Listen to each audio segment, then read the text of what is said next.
لكي أدري لأزيل الحيرة من أمري. فهنا علم وهنا نور وهنا منبع كل الفكر.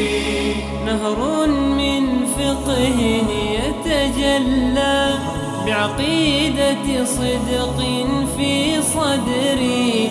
لبيك أتيتك في لهف لسؤالك يا أهل الذكر. لسؤالك يا أهل الذكر. بسم الله الرحمن الرحيم. الحمد لله رب العالمين والصلاة والسلام على أشرف الأنبياء والمرسلين سيدنا ونبينا ومولانا محمد وعلى آله وأصحابه أجمعين. با یاد و نام الله متعال برنامه امروز را آغاز می کنیم. عرض سلام و خسته نباشید داریم خدمت یکایک شما بینندگان عزیز. در خدمت شما هستیم با برنامه پرسش و پاسخ، برنامه فتوا که سوالهای شما را می گیریم و به آن پاسخ می دهیم. کارشناس محترم برنامه در این قسمت جناب مولانا عبدالقدوس دهقان هستند که خدمت ایشان نیز عرض سلام و خسته نباشید داریم. بنده خدمت شما و تمامی بینندگان عزیز و ارجمند عرض ادب و سلام دارم. السلام علیکم و رحمت الله و برکاته و در خدمت جناب علی انشاءالله خواهم بود. خواهش میکنم. بینندگان عزیز، طبق روال معمول سوالها را از اسمسی که فرستادین آغاز میکنم و بنده هم در ابتدا از همین ابتدا از اتاق فرمان خواهش میکنم که شماره تماس بینندگان را زیرنویس بکنن تا امروز زودتر تماس بینندگان را بگیریم و بتونیم بیشتر از تماس‌هایی که سوالای شرعی که از طریق تماس بینندگان میفرستن استفاده بکنیم. و همچنین از بینندگان عزیزم خواهش میکنم که لطف کنید وقتی که تماس میگیرین سوالاتون مختصر و آماده باشه و از طریق گوشی تلفن به ما صحبتتون رو ادامه بدیم. جناب مولانا بیننده سوال اسمس پرسیدن که آیا در هنگام وضو خواندن دعاها به زبان فارسی درست است یا نه؟ بسم الله الرحمن الرحیم و به نستعین و صلی الله علی نبینا محمد و علی آله و صحبه اجمعین. در مورد اذکار و ادعیه‌ای که در لابلای وضو خوانده می شود، یعنی در هنگام شستن دست یا شستن پا یا شستن صورت، دعاهایی که در برخی از کتاب‌های فقهی آمده و خوانده می شود، این دعاها مستند شرعی ندارد، یعنی این که از سنت رسول الله صلی الله علیه و سلم ثابت نیست و نقل نشده که رسول گرامی اسلام صلی الله علیه و سلم در هنگام شستن اعضای وضو دعای خاصی را خوانده باشند و این ثابت نیست از رسول الله صلی الله علیه و سلم. آنچه ثابت هست صرفاً بسم الله گفتن در آغاز وضو هست، در ابتدای وضو و در آخر وضو هم دعای وضو هست. اشهد ان لا اله الا الله اشهد ان محمدا عبده و رسوله یا اللهم اجعلنی من التوابین و اجعلنی من المتطهرین. این موارد ثابت شده و در روایات وارد هست.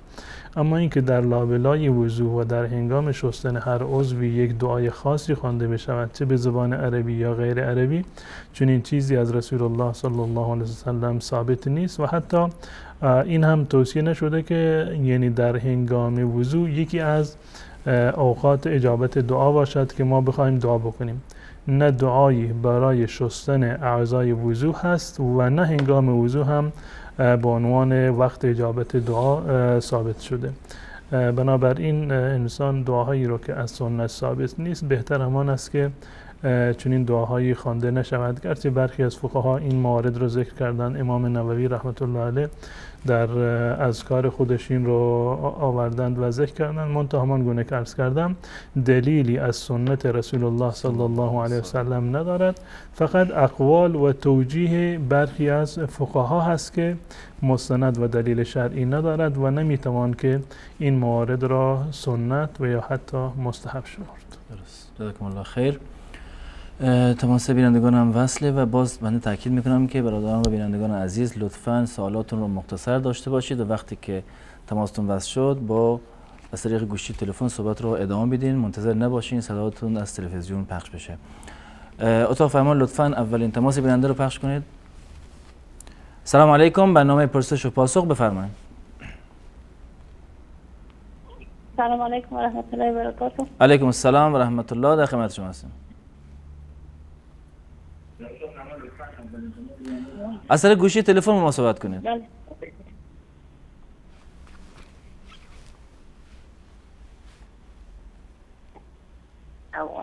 بفرمایید بیننده گرامی.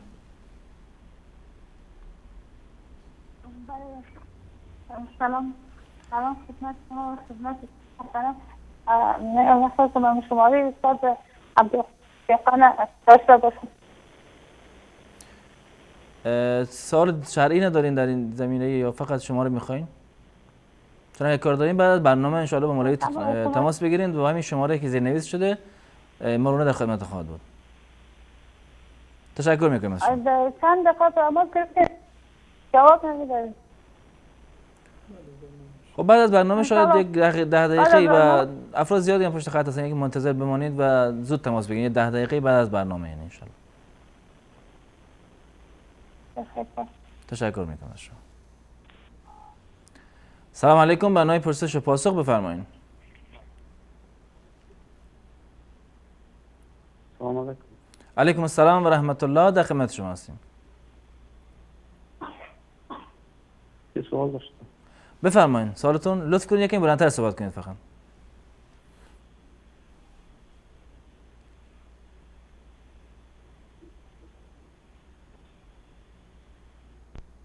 سلام علیکم. بفرمایید. سلام علیکم. علیکم السلام و رحمت الله. من سوالی داشتم. در خدمت شما هستیم.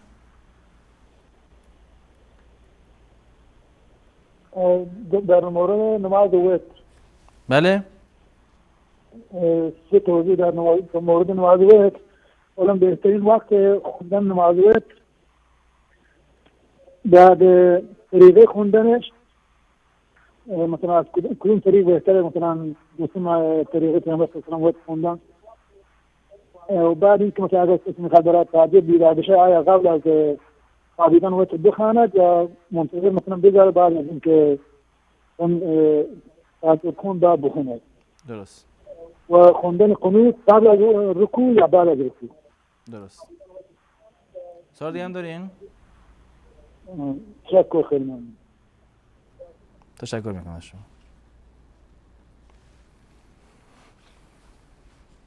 سلام علیکم. برنامه پرسش و پاسخ بفرمایید. سلام علیکم و رحمت الله. خسته نباشید. سلامت باشین. در خدمت شما هستیم. من یه سوالی داشتم بفرمایید. سوالتون؟ سلام علیکم. بفرمایید بیننده گرامی. سلام علیکم. علیکم السلام. استاد محترم خوب هستین؟ سلامت باشین. تشکر از شما. استاد محترم، مثلا کسی که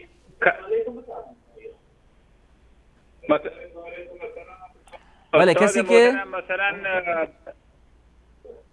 یک مثلا کسی یک شیرخوره باشه با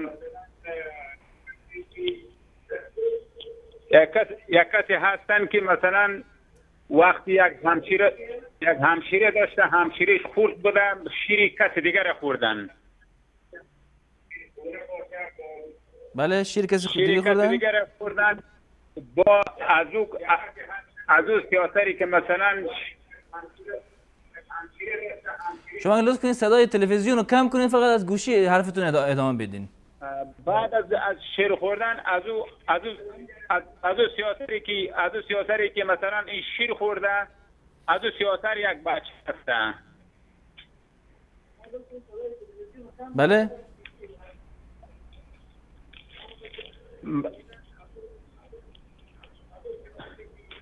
مثلا استاد گل ببخشین، مثلا یک اشتکی از مادر مونده باشه، مثلا دو شیری کس کنم سیاسر دیگر خوردن، از او سیاسر یک بچه، او سیاسر دیگه هم یک بچه داره. این دختری که مثلا که شیری مادری او را خورده، این دختر بزرگ شده، دختری برادری اون همو بچه گرفته، این مثلا چی حکم داره؟ اینا با ما روشن کنین. فهمیدم مولوی؟ یعنی دختر برادر کسی که شیرش خورده گرفته، دختر پسرش؟ نه او مثلا او شیر مادرش خورده بود، دختر برادری هم بود، دختر گرفتن. یعنی اون دختر برادره که شیر مادرش نخورده بود دیگه. برای اون دختری که مثلا که شیر اون خانه خورده، از اون خانم یک بچه دیگه، خب ان شاء الله بچه داره خودش. جناب مولانا شما درباره توضیح کاملی در این زمینه دیگه ان شاء الله توضیح میده در این زمینه. سوالش خود مشخص نبود. باز یه سوال دیگه هم داریم. بفرمایید، ولی مثل این نباشه. بنده عزیز شما اگر سوالاتون رو مختصر داشته باشین آماده بهتره تا اینکه بعد از اینکه تماس گرفتین اونجا تو ذهنتون بیاد. کسی که مثلا پیش از ازدواج بعد همخوابی بکنه، هیچ حکمی داره؟ پیش از ازدواج کردن همخوابی بکنه.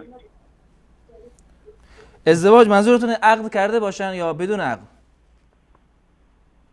نه عقد نکرده مثلا همخوابی کرده باشه بعد از او عقد کنه. درست. تشکر میکنم شما. خیلی ممنون، قربان دورم. سلامت باش. تشکر از شما. تماس بعدی بیننده رو میگیریم. سلام علیکم، بفرمایید. سلام علیکم و رحمت الله و برکاته. علیکم السلام و رحمت الله و برکاته. در خدمت شما هستیم. می‌بخشید که همین آدم که وفات میکند بعد روحی وای یک روز تو یک هفته بر موعدش میاد یا نمیاد؟ تو یک سال یا تو 40 رو گرفتن یا تو سال گرفتن و موعدش اومده نمیتونه یا نمیتونه؟ به کجا؟ به قبر یعنی؟ به خانه. بعد وفات کردن. درست. سوال دیگه هم دارین؟ دوستی ما حکم برو واسه بعد اگر شد بعد میتونیم سوال میکنیم. بعد در حق ما دعا کنیم. سلامت باشین. تشکر از شما. سلام علیکم، برنامه پرسش و پاسخ بفرمایید.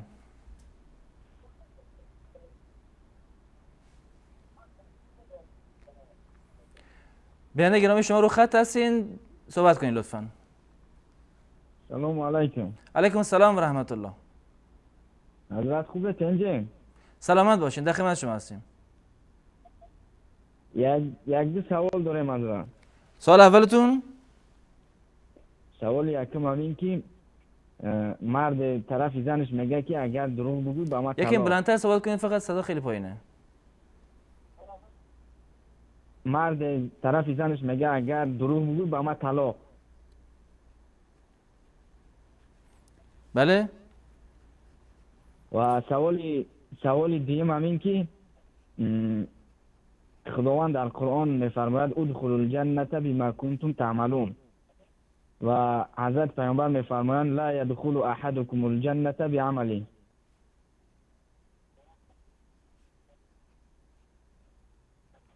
سوالتون در همین زمینه است؟ ها لبای؟ بله. سوال سوم همین که شخص عمره کنه بار دیگر میتونه که با جای یک آدمی که دنیا گذشتگی انا عمره کنه و بعد از 10 روز 15 روز در حق همو ببخشه. یعنی در زمان عمره نیتش نبوده که برای به جای اون شخص میت عمره کنه.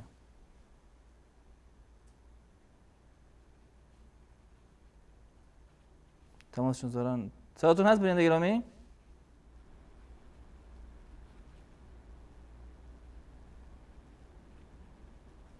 الو. سلام علیکم، برنامه پرسش و پاسخ بفرمایید. سلام علیکم و رحمت الله و برکاته. علیکم السلام و رحمت الله و برکاته. در خدمت شما هستم. سلام خدمت شما مولوی عبدالقدوس صدیقان. من چند تا سوال داشتم. بفرمایید. سوال اولتون؟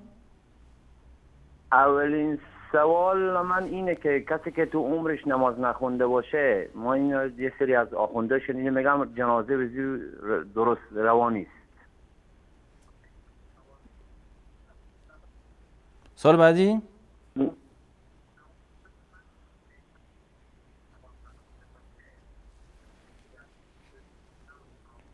سوال بعدیتون بیننده گرامی؟ سوال بعدی من اینه که یه سری آدمای ما سراغ دارن که دست به هر کاری میزنن، یعنی زنا میکنن، حرام میخورن، بعد میگم که ما این کارا رو میکنیم آخر عمرمون توبه میکنیم خدا ما رو میبخشه. یعنی کسی که یعنی اینو توضیح بدم که این چه جوریه. یعنی کسی که خطایی میکنه اشتباهی این کارو میکنه، توبه میکنه. کسی که قصدن این کارو میکنه یعنی گناه اون یکی، یعنی خداوند اونو میبخشه. درست. سوال بعدیتون؟ سوال بعدی من این که ما تو افغانستان یه سری اینجا میگن رن، یه سری مثلا ملکو به گیرو میکنن یا باغ و آسیلشو میخونن یا سرار به گیرو میکنن میدن به کرا. این آیا پولش سوده یا نه؟ درست. سوال دیگه هم دارین؟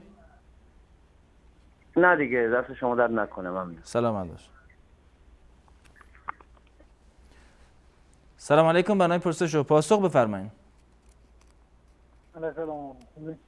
علیکم السلام و رحمت الله. لطفا یکی بلندتر صحبت کنید.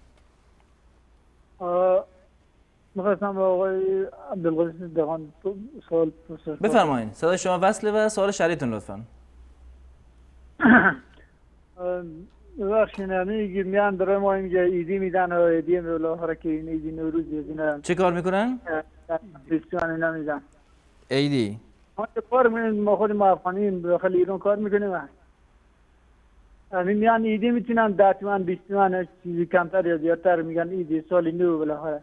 ما حلال آرام شد. سوال بعدیتون؟ بعد اینکه ما در راه ایران میایم از افغانستان پیدا کشته میشه یا دولت گیر میکنه یا بالاخره موشین چپ میگه شهید محسوب میشه یا نه چی رقم؟ سوال دیگه هم دارین؟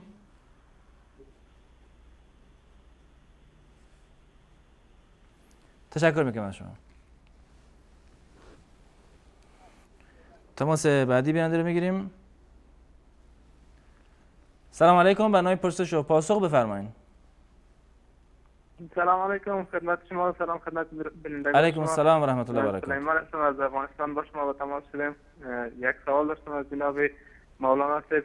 سوال ما است که آیا این نوروز از دیدگاه اسلام حلال است؟ از افغانستان مولوا نصفشان علمای دین یک طرف 50% میگه حلال است و 50% میگه حرام است که دلیل قاطع یکشون هم نمیره، نه در حلال بودن و نه در حرام بودنش. چه قسم موضوع است؟ آیا حلال است، حرام است، دلایل برای حرام بودن یا حلال بودنش موجود است یا خیر؟ بعضی علما که حلال میدونن میگه که جشن طبیعت است، آغاز طبیعت است، سال نو است، میگه حلال است که هم سابقه دینی نداره. و علمایی که میگه که حرام است و میگه که ایدی مجوسی است و زردشتی است و نزی است چون سابقه دینی داره. یا برخی علما میگه که روافض به خاطر رو جشن میگیره که در روز حضرت عمر شهید شدن و حضرت عثمان رضی الله عنه شهید شدن و به جایش حضرت علی به تخت خلافت نشستن و به خاطر رو جشن میگیره. یک سابقه دینی میده. آیا این حلال است، حرام است؟ یک مشخصه میره که اون دلایل وجود داشته باشه. از اینا مولانا خواهش می‌کنم که اون دلایل ارائه کنن. تشکر. یک جهان از من. تشکر. سلامت باشید. تشکر میگم بیننده گرامی. تماس بعدی بیننده میگیریم. سلام علیکم. برنامه پرسش و پاسخ بفرمایید. سلام خدمت. علیکم السلام و رحمت الله. سلام علیکم و رحمت الله. به خصوص درباره گرفتن ماهتاب از جهت اسلامی توضیح بده. ماهتاب یعنی چی این ماهتاب؟ قمر یعنی که تاریک می‌بینه. امروز در جهان از طریق کامپیوتر مشخص میکنه که چند روز دیگه زمین روی سایش روی ماهتاب میبیاد. همون کسوف و خسوف دیگه هستش. قبلا میگفتن که در مردم که گناه مردم زیاد میشه و این ماهتاب را ملائکه ها روش تاریکی میدن. خواهش میکنم توضیح بده. سلامت باشید. انشالله. تشکر میکنم از شما. سلامت باشید. سلام و رحمت الله و برکاته. تماس بعدی بیننده میگیریم. سلام علیکم بفرمایید. سلام علیکم. علیکم السلام و رحمت الله. سلام برای مولانا صاحب برسونید. علیکم السلام. انشالله. در خدمت شما هستیم. چی بگم شماره مولانا صاحب برای ما بگین که بخصوصی بهتون سوال می‌کنم. انشالله بعد از برنامه تماس بگیرید مولانا در خدمتتون خواهد بود.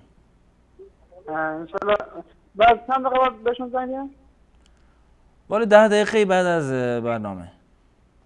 انشالله انشالله. او روز هم بازم زنگ بزنم. میخواد بازم داشتم زنگ بزنم انشالله. انشالله. تشکر. خدا سلامت باشین. تشکر از شما. سلام علیکم. برنامه پرسش و پاسخ بفرمایید.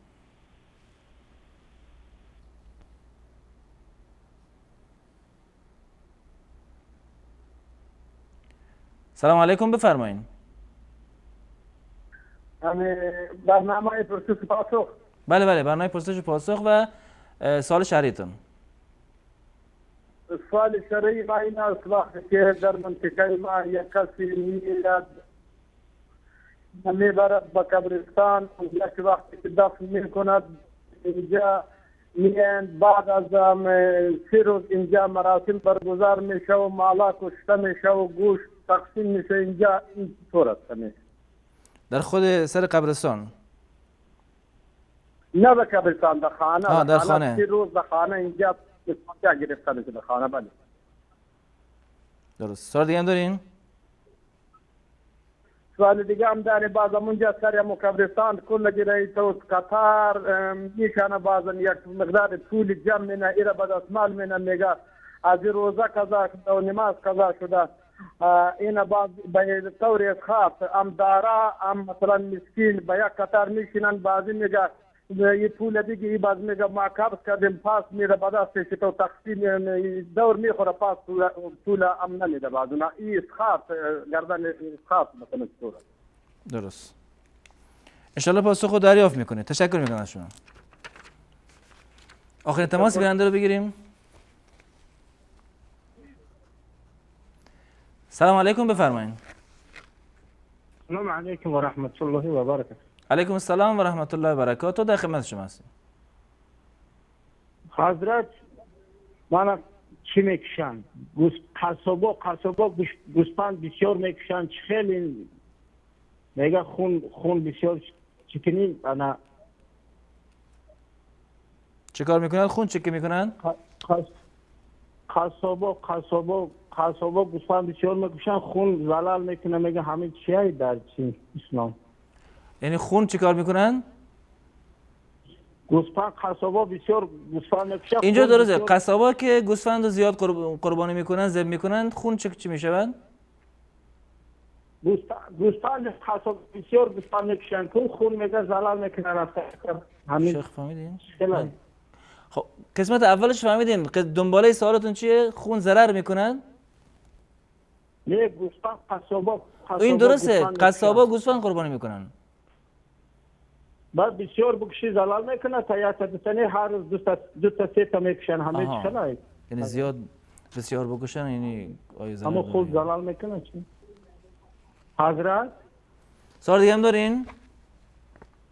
سوال دوم ما در مهاجرت اینا ایدی قربان ما رفته نمیتونیم، ایدی رمضان ما رفته نمیتونیم. همین خیلی ایدی قربان با ایدی رمضان با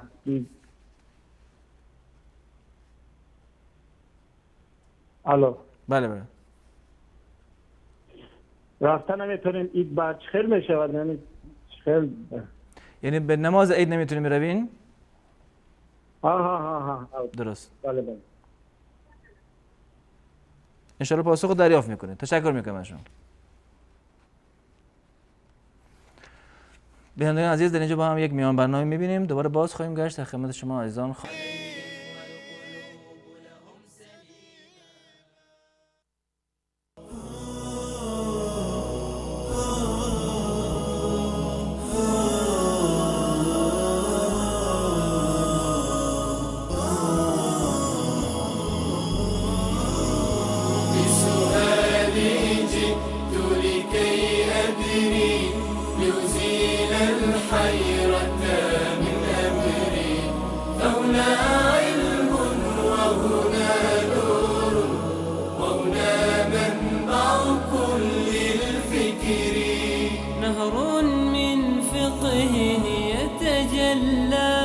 بعقيدة صدق في صدري لبيك أتيتك في لهف لسؤالك يا أهل الذكر. عرض سلام و خسته نباشید مجدد داریم خدمت بینندگان عزیز. جناب مولانا بیننده اول از طریق تماس تلفنی سوال پرسیدن، گفتن که کلا نماز وتر رو توضیح بدهید که بهترین وقتش و طریقه خواندنش به چه صورت است، قبل از خواب خونده بشه یا بعدش، و همچنین قنوت چه زمانی خوانده بشه. نماز وتر از نظر وقتش بعد از نماز عشا شروع می شود تا قبل از فجر.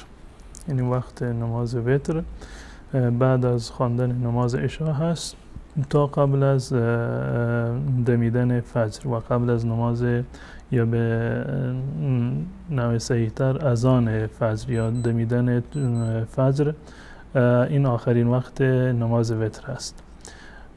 برای کسانی که مطمئن هستند و تصمیم برای بیدار شدن ندارند، اولاتر و بهترین است که قبل از خواب حتما نماز وتر را بخوانند. اما برای کسانی که احتمال میدهند یا عادتشون همیشه این هست یا تصمیم دارند که بیدار بشوند، نماز وتر را به تأخیر بیندازند بهتر و اولاتر هست.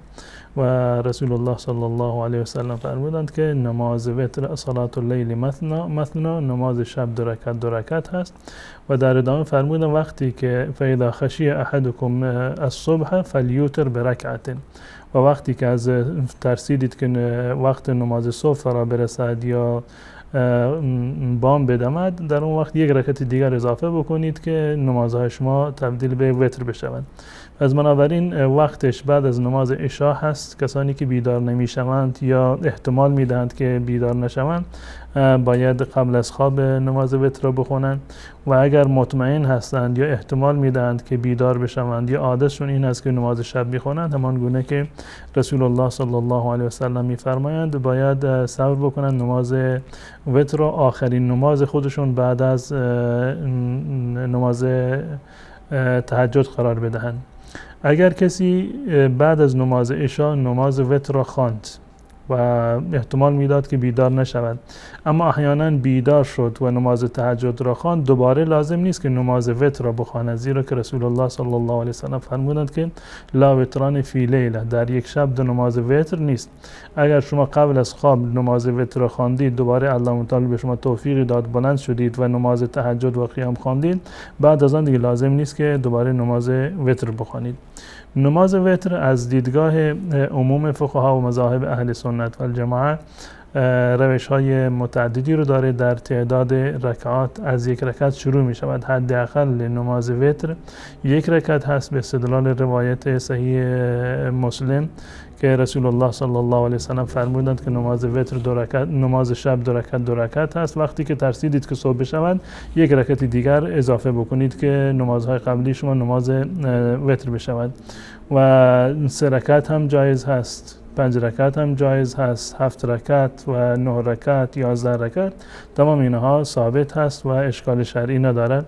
اما جمهور فقها نظرشون بر همان 3 رکعت هست، یعنی حداقل کمالش همان 3 رکعت هست، و بیشتر فقها و ائمه مسلمانان و عموم مسلمانان هم بر همین 3 رکعت عمل میکنند. و در برخی از مواقع جایز است که شما 1 رکعت هم بخوانید یا بیشتر از 1 رکعت رو هم با 1 سلام یا 2 سلام خواندید، باز هم از نظر شرعی هیچ گونه اشکالی رو نداره و جایز هست.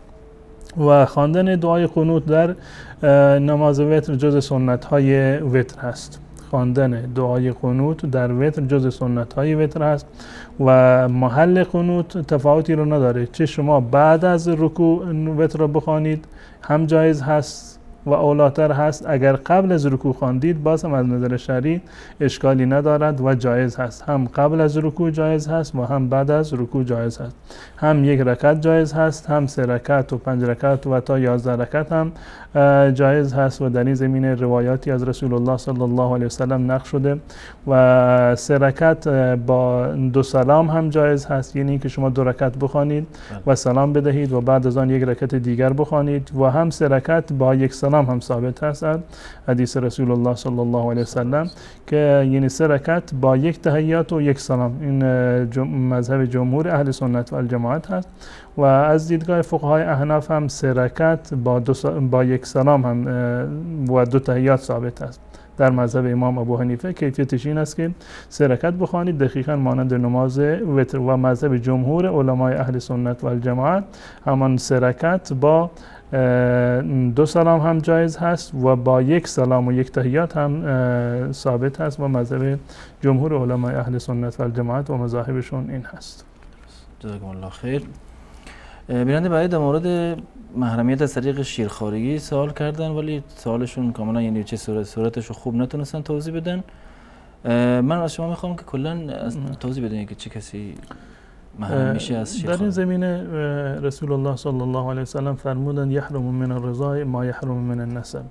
هر چیزی که از نسب حرام هست از رضا و شیرخوارگی هم حرام هست. یعنی تمام مواردی که به عنوان محرم شمرده می شوند و ازدواج با آنها حرام هست و از نظر نسب از نظر شیرخوارگی هم اون موارد در واقع حرام شمرده می شوند. و وقتی که یک کودکی از یک خانمی شیر میخورد معنیش این است که شما این کودک را از خانواده اصلی خودش برداشتید در این خانواده اضافه کردید. این کودک را از خانواده اصلی گویا برداشتید در این خانواده گذاشتید. تمامی خواهر و برادرانی که از این زنی هستند که این کودک از آن شیر خورده خواهر و برادر این کودک شمرده می شوند، یعنی محرم شیری و رضایی شمرده می شوند.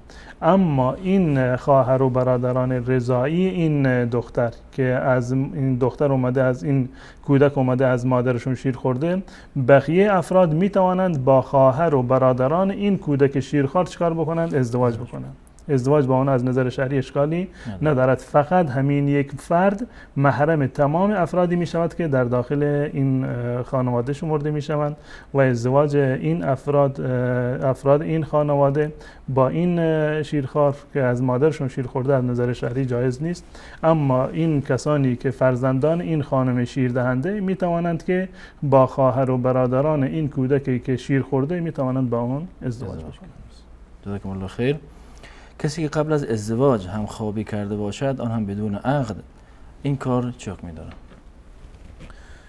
ارتباط دختر و پسر قبل از عقد کاملا حرام هست و بر هم دیگر بیگانه هستند و نامحرم شمرده می شوند و اگر عمل زناشویی در میانشون انجام گرفته باشد حکم همان زنا را دارد و گناهش هم همان گناه زنا هست.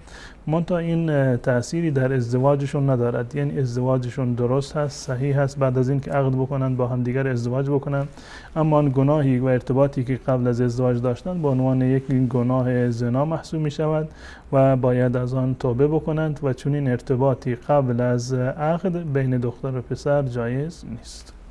جزاکم الله خیر. آیا بعد از مرگ بعد از مدتی روح به خانه برمیگردد؟ نه، این که گفته می شود که روح به خانه برمیگردد، الان گفتم بعد از 3 روز، بعد از 1 هفته، بعد از 44 ماه و سال، تمام اینها خرافات هست و افسانه هست و هیچ گونه دلیلی در این زمینه وجود ندارد که روح بعد از این که از خانه خارج شد و از انسانی فوت کرد و روحش از بدن جدا بشود، هیچ دلیلی در این زمینه که دوباره باز بگردد با خانواده زندگی بکند، از اهل خانواده خبر داشته باشد، چون این چیزی صحت ندارد و تمامش دروغ و افسانه هست و هیچ گونه ارتباطی در میان روح و در میان خانواده‌ای که در دنیا داشته هیچ گونه ارتباطی برقرار نمی شود و احیانا امکان دارد که انسان خواب ببیند. اون مسائلی که در خواب میاد یک بحث کاملا جداگانه هست، اما حضور روح یا بازگشت روح به خانواده و سر زدن به خانواده بعد از چند روز و ایام مشخصی، این به هیچ عنوان از احادیث رسول الله صلی الله علیه و سلم و از آیات قرآنی ثابت نیست و هیچ گونه دلیلی رو ندارد و خرافه و یک نوع گمان اشتباه و باطل هست. درست. جزاکم الله خیر. اگر مرد به همسرش بگوید اگر دروغ گفتی طلاق هستی، این چه می‌دونه؟ بله، در صورتی که هدف مرد از این که زن را مثلا میگوید که اگر دروغ گفتی طلاق هستی، اگر هدفش صرفاً منع کردن باشد و نهی کردن باشد، هدفش طلاق نیست، هدفش طلاق نیست بلکه هدفش قسم خوردن به طلاق باشد، در این صورت طلاق واقع نمی شود. اما اگر هدفش طلاق دادن هست، یک مردی میخواهد زنش را طلاق بدهد اما این طلاقش را معلق می کند که به فلان عمل، اگر فلانی وارد منزل شد در آن لحظه تو طلاق هستی، در لحظه ای که تو از منزل خارج شدی طلاق هستی. اگر هدفش این بوده که طلاقش بدهد اما طلاقش را مشخص کرده و موقت کرده به فلان وقت، یک وقتی رو برای طلاق مشخص کرده باشه، در این صورت طلاق واقع می شود. اما اگر هدفش نهی کردن هست، اگر هدفش قسم خوردن هست که زن را از این کار منع بکند، در این صورت طلاق واقع نمی شود. جزاکم الله خیر. بیننده بعدی سوالش درباره یک آیه قرآن گفتن که خداوند قرآن فرموده است ادخلوا الجنة بما کنتم تعملون و رسول الله صلی الله علیه و سلم در حدیث فرموده است لا يدخلون الجنة بعملكم. این چه؟ در مورد این که اعمال انسان سبب ورود به بهشت می شوند و تأثیر مستقیمی رو در سعادت دنیوی و سعادت اخروی دارند، آیات و روایات در این زمینه بسیار گویا و واضح هستند. من جمله آیه‌ای که این بیننده عزیزمون اشاره کردند ادخلوا الجنة بما کنتم تعملون، به سبب اعمالی که شما انجام میدادید در واقع الله متعال خطاب میکند به بهشتیان که اکنون وارد بهشت بشوید. در سوره نحل و در آیات دیگری هم میبینیم که الله متعال به این مطلب اشاره کرده نودوا ان تلکم الجنة اورثتموها بما کنتم تعملون. در سوره اعراف و در جاهای دیگر الله متعال به این نقطه اشاره کرده که سبب ورود به بهشت در واقع اعمال انسان ها هستند و مفهومی که از این گونه آیات برمی آید این است که هیچ انسانی بدون عمل و بدون زحمت و تلاش وارد بهشت نمی شود، بلکه سببی که انسان را وارد بهشت می گرداند همین ایمانی هست و عمل صالحی است که انسان در دنیا انجام بدهد. و در این زمینه روایاتی هم اومده از رسول الله صلی الله علیه و سلم در روایت صحیح بخاری و صحیح مسلم هست که رسول گرامی اسلام صلی الله علیه و سلم فرمودند لن ینجی احد منکم عمله، که یا در روایت دیگر اومده که لا يدخل الجنة احدکم بعمله، که هیچ کسی از شما عملش او رو وارد بهشت نمیگرداند. و این روایت هم از نظر سندی صحیح است، در صحیح بخاری و در صحیح مسلم آمده و معنی این روایت این است که رسول الله صلی الله علیه و سلم فرمودند که هیچ کسی از شما را صرفاً عملش وارد بهشت نمیگرداند. الان باید نگاه بکنیم که مفهوم آیاتی که در این زمینه آمدند ورود به بهشت را منوط به اعمال قرار دادند و همچنین این روایتی که رسول الله صلی الله علیه و سلم می‌فرماد هیچ کسی از شما به خاطر عملش وارد بهشت نمی شود، این آیات و روایات چه مفهومی را در واقع دارند؟ آیا در میان آنها تضاد و تعارضی وجود دارد یا خیر؟ امام نووی رحمت الله علیه در این زمینه این دو تا آیه و حدیث رو در کنار هم جمع کرده و نتیجه گیری کردند که هیچ گونه در واقع تعارضی در میان این آیات و حدیث رسول الله صلی الله علیه و سلم در واقع وجود ندارد و فرمودند که اعمال سبب دخول بهشت هستند. اعمال سبب دخول بهشت هستند. اما این که الله متعال به کسی توفیق عمل صالح بدهد یا این که الله متعال عمل صالح یک انسانی رو قبول بکند که اون ارزش رو داشته باشد که به سبب این به عمل به بهشت برود، این در واقع بسته به رحمت الله متعال هست. اگر از یک جنبه نگاه بکنیم یعنی این که اعمالی که شما انجام میدهید سبب ورود به بهشت هستند، اما چه کسی به شما توفیق داده که این عمل صالح رو انجام بدهید؟ چه ذاتی این عمل صالح رو از شما قبول کرده و چه ذاتی این عمل صالح رو سبب قرار داده که شما وارد بهشت بشوید؟ این برمیگرده به الله متعال که نشانه رحمت الله متعال است. اگر رحمت الله متعال نمی بود شما توفیق حاصل نمی کردید برای عمل صالح و عمل صالح شما را الله متعال قبول نمی کرد و نهایتا وارد بهشت نمی شدید. و توجیه های دیگری در این زمینه از علما و محدثین اومده که اعمال تأثیر دارند در به اصطلاح مراحل بالایی که انسان در روز قیامت و در بهشت داشته باشد. یعنی عمل هر کسی در روز قیامت جایگاه و منزله و رتبه هر انسانی رو در قیامت مشخص می کند، اما ورود به بهشت رو گفتند که بنابر رحمت الله متعال هست. و در این روایت رسول الله صلی الله علیه و سلم هم به همین اشاره کرد کردند و سوال کردند یا وقتی که رسول الله صلی الله علیه و سلم فرمودند لن یدخل احدا عمله الجنه، هیچ کدام از شما عملش رو وارد بهشت نمیگرداند، سوال کردند که ولا انت یا رسول الله، حتی شما یا رسول الله وارد بهشت نمیشد به خاطر عملتون. ایشون فرمودند که ولا انا الا ان یتغمدنی الله برحمته، حتی من هم با عمل خودم وارد بهشت نمیشم مگر این که الله متعال مرا مورد رحمت خودش قرار بدهد. یعنی این که عمل انسان هرچند زیاد باشد، هرچند زیبا باشد، بازم در حدی نیست که بتواند که یعنی بهایی برای بهشت در واقع قرار بگیرد مگر این که انسان مشمول رحمت الله متعال باشد. شیخ الاسلام ابن تیمیه رحمت الله علیه یک تعبیر جالبی دارند در این زمینه و میگویند که عمل سبب هست برای ورود به بهشت. یعنی این که الله متعال میفرمایند که ادخلوا الجنة بما کنتم تعملون، این با در اینجا بای سببیه هست، یعنی ورود شما به سبب اعمالی هست که شما در واقع انجام دادید. و در حدیث رسول الله صلی الله علیه و سلم که به عمله اومده که و اون با در اونجا بای مقابله هست، یعنی عمل هیچ کدام از شما در مقابل بهشت نیست یا بهشت در مقابل اعمال شما نیستند. یعنی این که شما با اعمال خودتون نمیتوانید که بهشت را بخرید. بهشت بهایش، قیمت و ارزشش و اون ناز و نعمتی که در اون هست بسیار بالاتر و بالاتر از اون عملی هست که شما انجام دادید. و نهایتا این رحمت الله متعال هست که اعمال را از شما قبول کرده و این اعمال را ارزش داده و اساساً به شما توفیق عمل صالح داده تا اینکه وارد بهشت بشوید. و این گونه در میان این آیات و احادیث میبینیم که هیچ گونه تعارضی وجود ندارد و هم آیه مفهومش صحیح هست و دقیق هست و هم روایتی که از رسول الله صلی الله علیه و سلم نقل شده در صحیح بخاری و صحیح مسلم معنی و مفهومش صحیح و درست است. جزاکم الله خیر. بیننده بعدی در مورد ثواب بخشیدن عمره پرسیدن، گفتن که کسی که عمره انجام داده باشد و بعد از مدتی ثواب عمره خود رو به شخصی که فوت کرده است ببخشد، آیا این درست یا نه؟ نه، چون این چیزی ثابت نیست که انسان عملی رو که قبلا بدون نیت انجام داده، یک مرتبه این عمل رو شما به نیت خودت انجام دادی، نه به نیت ایصال ثواب برای مردگان، بعد از مدتی شما نمیتوانید و ثابت نیست که کسی ثواب عملی رو که قبلا در گذشته انجام داده از آن تنازل بدهد به نفع کسی دیگر.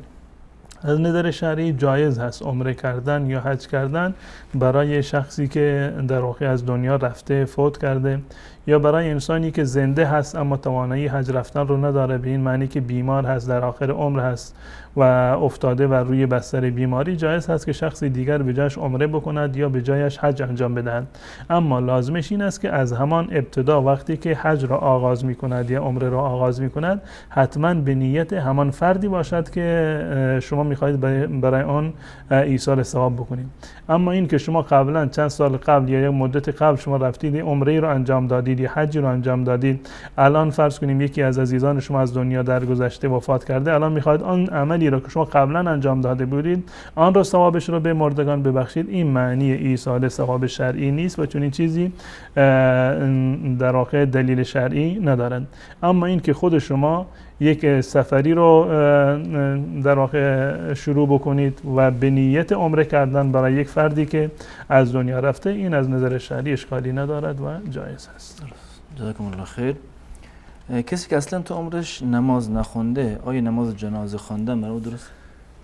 از دیدگاه علمایی که معتقد بر این هستند که تارک نماز کافر شمرده می شود بنابر دلایل و روایاتی که از رسول الله صلی الله علیه وسلم در این زمینه نقل شده، بنابر مذهب آنها در واقع تارک الصلات کافر هست و وقتی که کافر باشد یعنی این که نماز جنازه بر اون خوانده نمی شود و تأثیری هم نماز جنازه بر اون ندارد. نماز جنازه خوندن بر میت به عنوان یک نوع شفاعت هست و یک نوع سفارش هست، دعای خیری هست برای کسانی که اساساً صلاحیت این دعای خیر رو دارند، ارزش این دعای خیر رو دارند که یک کسی برایش سفارش بکنند. اما کسی که به هیچ عنوان عمل صالحی رو انجام نداده، در عمر خودش به هیچ عنوان نماز نخونده، الان چه بسا که این نماز رو به خاطر این که اصلا یعنی معتقد به نماز نبوده، نماز رو ترک کرده بوده، نماز جنازه خواندن بالفرض این هم که بخوانند هیچ سودی به حال چنین فردی در واقع ندارد. درست. جزاکم الله خیر. ببینید باید در مورد توبه سوال کردن گفتن افرادی هستن که دست به هر کاری میزنن، زنا و کارهای حرام، و از روی قصد این کار انجام میدن و میگویند بعداً توبه میکنیم. آیا شرایط توبه این است که انسان از روی خطا گناه کرده باشد یا قصداً هم گناه کرده باشه توبه درست؟ تفاوتی نداره این که انسان قبلا گناهی رو انجام داده باشه که این گناه رو خطأ انجام داده، یعنی ناخواسته گناهی رو انجام داده، یا بالفرض این که دیده و دانسته و عمدن گناهی رو انجام داده باشه و نیتش این بوده که بعداً توبه میکنم. الان اگر کسی توفیق توبه حاصل کرد از تمامی گناهانش درست هست و جایز هست که توبه بکنه، یعنی توبهش پذیرفته می شود، چه از گناهی که عمدی بوده یا این گناهی که غیر عمدی بوده. اما معمولا کسانی که به امید توبه که من امروز این گناه رو انجام میدم فردا توبه میکنم، به این امید گناه رو انجام میدهند، الله متعال به چنین افراد توفیق توبه نمیدهد. الله متعال میفرماید انما التوبة علی الله للذین یعملون السوء بجهاله ثم یتوبون من قریب. توبه ای که الله متعال مقرر کرده برای اون کسانی هست که به نادانی و نادانسته گناهی رو انجام میدهند و بعد از آن توبه میکنند، نه آن کسانی که تا دم مرگ در واقع گناه میکنند و در آخرین لحظات وقتی که دیدند که مرگشون فرا رسیده الان میگند که من توبه کردم. الله متعال چنین توبه ای را نمیپذیرد. به صورت کلی هر انسانی در هر مرحله از زندگی که باشد توبه بکند از تمامی گناهان الله متعال گناهان اون را معاف میکند، میبخشد، چه گناه عمدی باشد چه گناه غیر عمدی بوده باشد که انجام داده، به نادانسته یک گناهی را انجام داده باشد و توبه بکند الله متعال اون را توبهش را قبول میکند. اما این که انسان گناه بکند به امید این که بعداً توبه میکنم این کار درستی هم نیست و چه بسا که گناه این کار بسیار شدیدتر باشد از آن کسانی که نادانسته گناهی را انجام میدهند و چه بسا که الله متعال به خاطر این جرأتی که انسان داشته باشه که گناه میکند یعنی عمدن گناه بکند به امید این که من حتما امروز گناه میکنم فردا توبه میکنم، چه بسا که الله متعال این فرصت رو از انسان بگیرد و توفیق توبه هم انسان حاصل نکند. پس بنابراین انسان به هیچ عنوان به امید رحمت الله متعال، به امید این که من فردا زنده هستم و فردا توبه میکنم پس فردا توبه میکنم، توبه رو تأخیر بیاندازد امروز فردا بکند، به هیچ عنوان نباید انسان جرأت پیدا بکند که چنین کاری رو انجام بدهد، زیرا که زندگانی در اختیار من و شما نیست. فردا نمیدونیم که ما سالم هستیم یا سالم نیستیم، آیا توفیق توبه ما میتونیم حاصل بکنیم یا حاصل نکنیم. بالفرض این که گیریم که الله متعال توفیق توبه داد، این فرصت برای ما حاصل شد، اما این لکه ننگ و بار گناه دیگه همچنان برگردن ما باقی خواهد ماند. بالفرض این که الله متعال ما را ببخشد باز هم ما شرمنده الله متعال هستیم و فرصتی رو که میتوانستیم برای اعمال صالحه این رو به کار ببریم و مقام و منزلت خودمان را در روز قیامت بالا ببریم و مقرب الله متعال باشیم، قطعا چون کسانی که عمدن گناه میکنند این فرصت رو و این مقام و منزلت رو از دست خواهند داد. جزاکم الله خیر. بیان بعید در مورد رهن سوال کردن که گفتن در منطقهشون ملک یا باغ را گرو میکنن و پولش را میگیرن، آیا این پول سود هست یا نه؟ این در واقع به عنوان سودی که در مقابل یعنی برگرفته از مال باشه که یک زیادتی سود زیادتی باشه، سود زیادتی نیست، بین معنی که یعنی یک کسی پولی رو داده در مقابل پول بیشتری رو دریافت بکنه. شما به کسی قرضی دادید 100,000 الان 120,000 از اون میگیرید، این ربای زیادتی هست. این پول رهنی که شما میگذارید این به این معنی نیست که ربای زیادتی رو در واقع شما دریافت کردید، اما به صورت کلی بنابر قاعده فقهی که در این زمینه هست و علما میگن کل قرض جر نفعا فهو ربا، هر قرضی که یک نوع منفعتی رو برای قرض دهنده در بر داشته باشه این یک نوع ربایی هست. یعنی این که شما در مقابل پولی رو اضافه نگرفتید اما یک منفعتی رو حاصل کردید، خود این منفعت یک نوع ربا شمرده می شود و از نظر شرعی جایز نیست. و قرض دادن به یک فرد یک نوع معامله و یک نوع عمل به اصطلاح خیری هست و نیکوکاری هست که ثوابش رو شما باید از الله متعال دریافت بکنید. اما این که شما به یک کسی پولی رو میدهید، به صاحب خانه پولی رو میدهید به عنوان رهن، این در واقع رهن شرعی نیست. این یک نوع قرضی است که شما به صاحب خانه دادید و در مقابل قرضی که دادید شما از منزل اون در واقع دارید استفاده میکنید و وقتی که از منزل هم خارج میشوید کاملا اون پولی رو که به اون تحویل داده بودید در مقابل دوباره به شما باز میگردد. اگر در مقابل یک نوع به عنوان یک نوع تضمین باشد و یک کرایه معقولی تعیین بکنند، این از نظر شرعی اشکال ندارد که یک پولی رو صاحب منزل بگیرد به عنوان یک نوع تأمینی باشه و به خاطر اطمینان خاطر یا همون رهن شرعی باشه، پیش خودشون رو نگه دارد. وقتی که مستاجر از خونه شما بیرون رفت، اگر که به اصطلاح خونه شما رو خراب نکرده بود یا احیانا کرایه‌اش به تأخیر افتاده بود، میتوانید از این پول استفاده بکنید. اما اساساً استفاده کردن از پول رهن برای صاحب خانه درست نیست. اگر پولی رو هم در نزد صاحب خانه گذاشتن، صرفاً باید به عنوان یک نوع گرو، یک نوع امانت نگهداری بشود تا روزی که مستاجر از منزل بیرون برود و حتما باید یک کرایه مشخص و معقولی باید در میان باشد، نه اینکه به خاطر اینکه قیمت رهن رو بیشتر کرده پس بنابراین شما اجاره خونه رو کمتر بکنید. این هم از نظر شرعی باز هم جز همون کل قرض جر نفع داخل میشد. یک کرایه معقولی رو بگیرید، در کنارش هم میتوانید یک پولی رو به عنوان رهن و به عنوان گرو از نگه دارید تا اینکه مطمئن باشید که مستاجر به منزل شما یا به زمین و به فرض کنیم ماشین شما که دادید به اجاره هیچ گونه ضرر و زیانی رو وارد نکند. جزاکم الله خیر. به خاطر سال نو گفتن بهشون عیدی میدن، آیا گرفتن این عیدی حلاله یا نه؟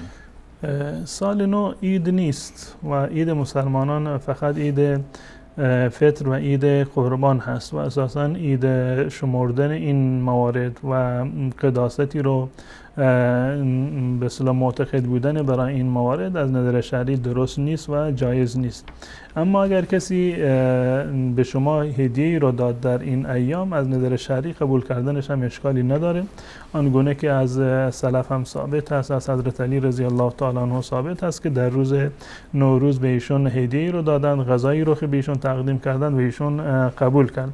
قبول کردن هدیه در نوروز از نظر شرعی اشکالی نداره، اما این که این روز رو یک روز به اصطلاح عید بشماریم و یک نوع اطاعت و تقربی بشماریم به پیشگاه الله متعال، چون این چیزی ثابت نیست. جزاکم الله خیر.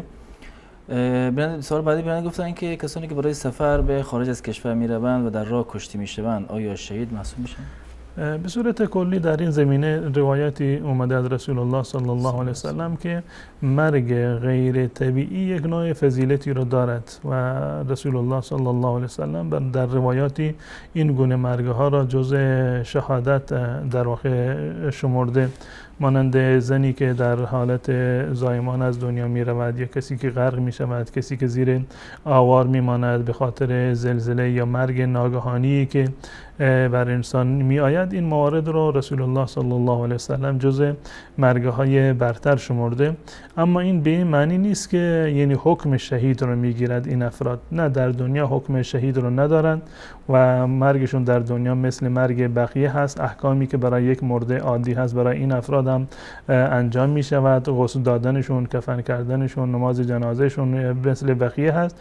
اما در روز قیامت چون این مرگ‌های ناگهانی یک نوع فضیلت و مزیتی رو انشاءالله خواهند داشت. انشاءالله. جزاکم الله خیر.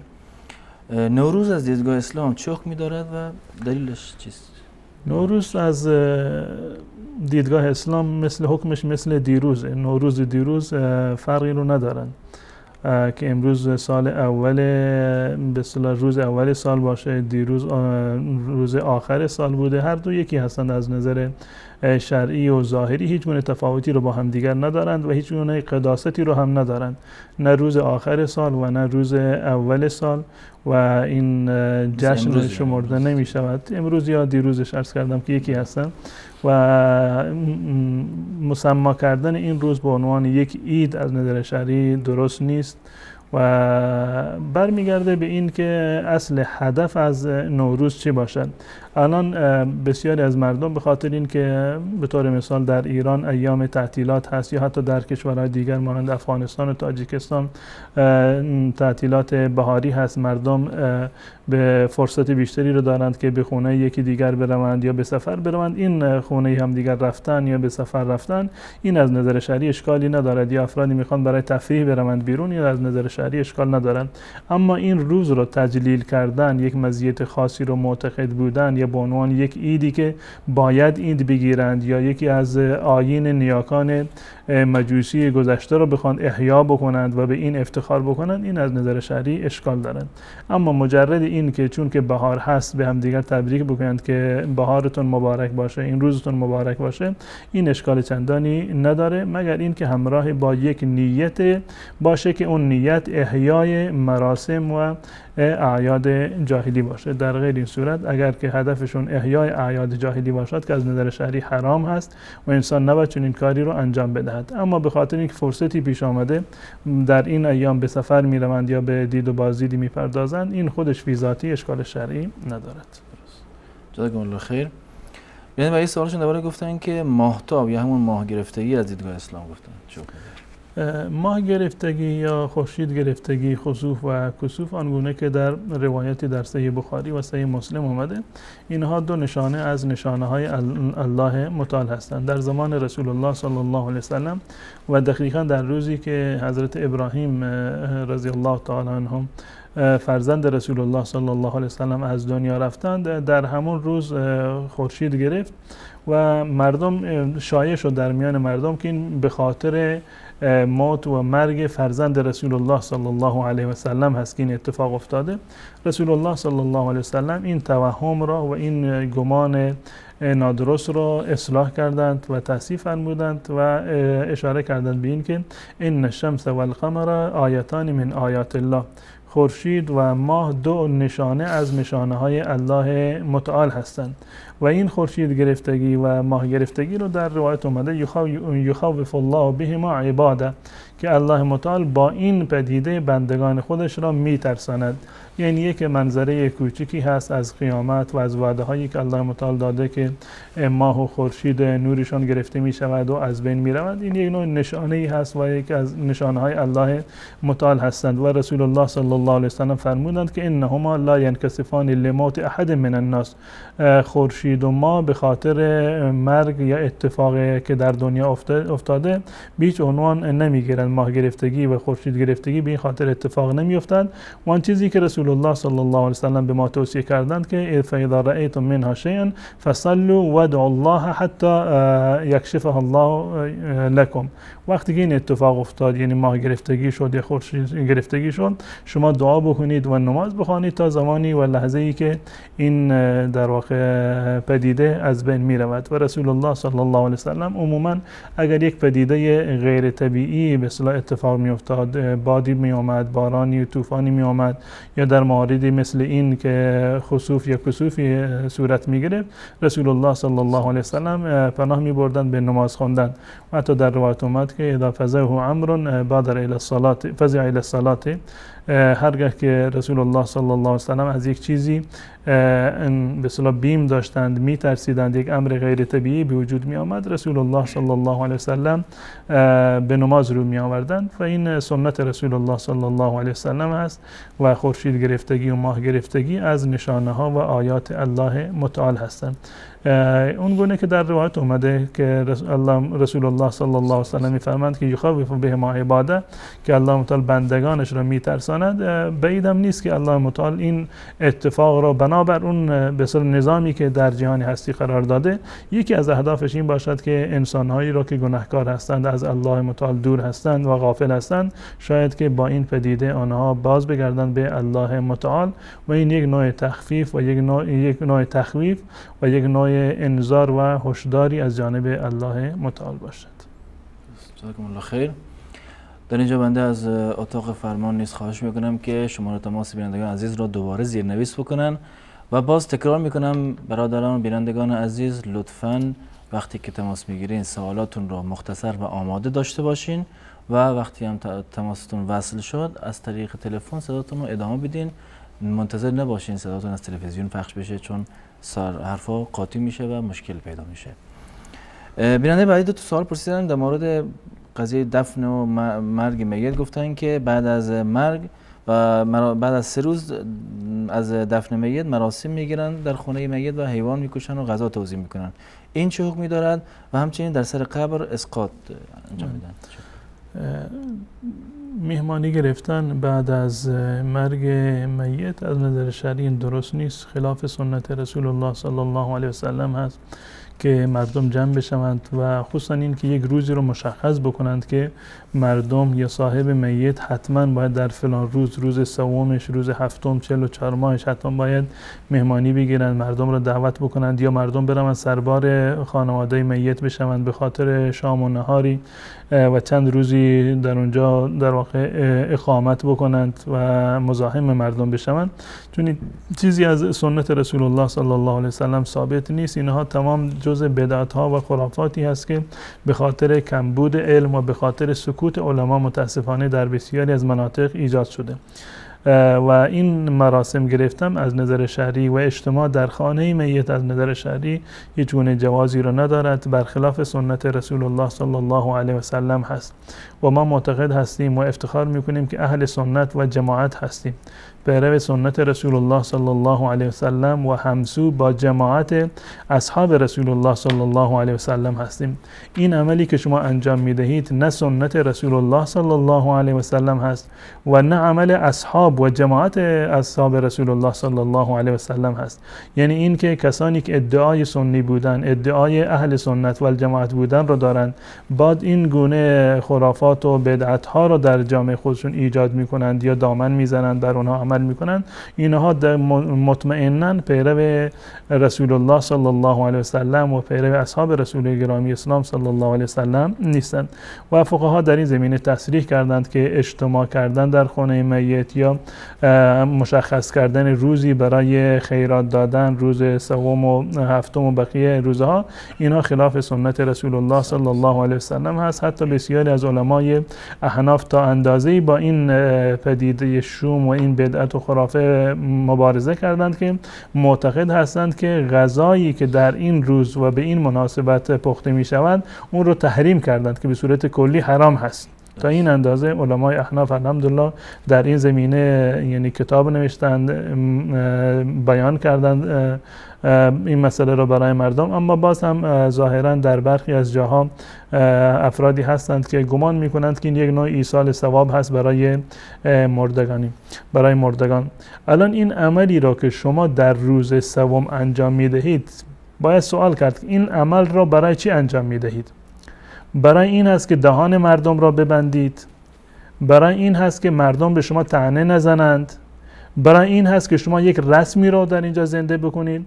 اگر این کار را انجام بدهید هیچ گونه ثوابی نه به شما میرسد و نه به مرده شما میرسد، زیرا که انما الاعمال بالنیات، اعمالی رو که انسان انجام میدهد الله متعال بر اساس نیت به عمل شما نگاه میکند. اگر عمل شما خالصانه باشد الله متعال آن رو قبول میکند، اگر عملتون ناخالص باشد الله متعال چنین عملی رو قبول نمیکند. این گوسفندی رو که شما سر بریدید، روز سوم فرض کنیم شما مهمانی گرفتید، مردم رو دعوت کردید، به چه خاطر این کار رو انجام دادید؟ به خاطر این که اگر این کار رو انجام ندهید مردم به شما طعنه میزنند که فلانی بخیل هست، یک گوسفندی رو برای میت خودش ذبح نکرد و میت و فلانی مرد و اصلا بهش اهمیت ندادند. به خاطر این که مردم بیان جمع بشوند، به خاطر نام و آوازه شما هست. به خاطر چی هست؟ اگر به این خاطر هست شما باز هم هیچ گونه اجر و ثوابی رو در این زمینه ندارید، بلکه گناهی رو در برگردن شما هست به عنوان گناه احیاء این مراسم خلاف سنت و این خرافات رو ادامه دادن و زنده کردن. این گناهش حتما برگردن شما باقی میماند. اگر هدف شما ایصال ثواب برای مردهتون هست، این باید فقط برای کسانی هست که توانایی دارند، نه اون کسانی که از یک جنبه اومدند و عزادار هستند، از طرف دیگر هیچ چیزی رو ندارند، مجبور هستند که قرض بکنند به خاطر اینکه مردم مزاحم اونا شدن، اومدن در خانه نشستن منتظر شام و نهاری هستند. این یک نوع به اصطلاح هر چی که شما در جامعه خودتان این مراسم غیر شرعی را و این خرافات را بیشتر احیا بکنید، بیشتر اهمیت بدهید، زندگی بر شما سخت میشود. اگر شما خواستید که برای میت خودتون یک ایصال ثوابی بکنید، بهترین ایصال ثواب دعای خیر است برای مردگان. چه بسا که حتی صاحب میت از دعا کردن برای میت خودش غافل است، در فکر این نیست که برای میت خودش دعا بکند، شاید سر قبرستان دعایی بکند بعداً فراموشش بکند، اما به خاطر نام و آوازه خودش میرود و چنین مراسمی را زنده میکند. برای ایصال ثواب اشکال ندارد، شما میتوانید گوسفندی رو ذبح بکنید، قربانی بکنید به تعبیر عامیانه و اینو در میان فقرا تقسیم بکنید، ثوابش انشالله که به میت شما میرسد. این گوسفند را ببرید به یک از مدارس دینی یا افرادی که فقیر و مستمند هستند بدهید، به نیت این که ثوابش به میت شما برسد، هیچ گونه اشکالی رو ندارد و هیچ گناهی رو شما مرتکب نشدید. اما این که روزی رو تعیین بکنید، این مراسم رو زنده نگه دارید، به خاطر حرف مردم شما این کار رو انجام بدید، هیچ گونه سودی نه به خاطر شما برای شما دارد و نه برای مرده شما. جزاکم الله خیر. تماس بینندگان وصله. اولین بیننده رو میگیریم. سلام علیکم، برنامه پرسش و پاسخ بفرمایید. یک سوال داریم. بفرمایید بیننده گرامی. میخوام از تو بپرسیم که زن شوهر میشید برنامه تلویزیونی خانقابه شود. مثلا زن شرمگاه رو ببوسه و مرد شرمگاه زنک رو. از نظر اسلام این چه حکم داره؟ انشالله توضیح میدیم. فهمیدین منظور من؟ متوجه سوال نبود. واضح نبود سوال شما. درست.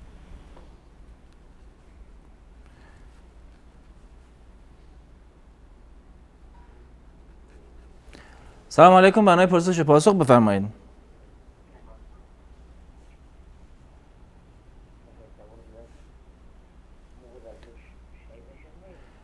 بیننده گرامی صدای شما خیلی پایینه، یکی بلندتر صحبت کنید. سلام علیکم و رحمت الله. علیکم السلام و رحمت الله و برکاته.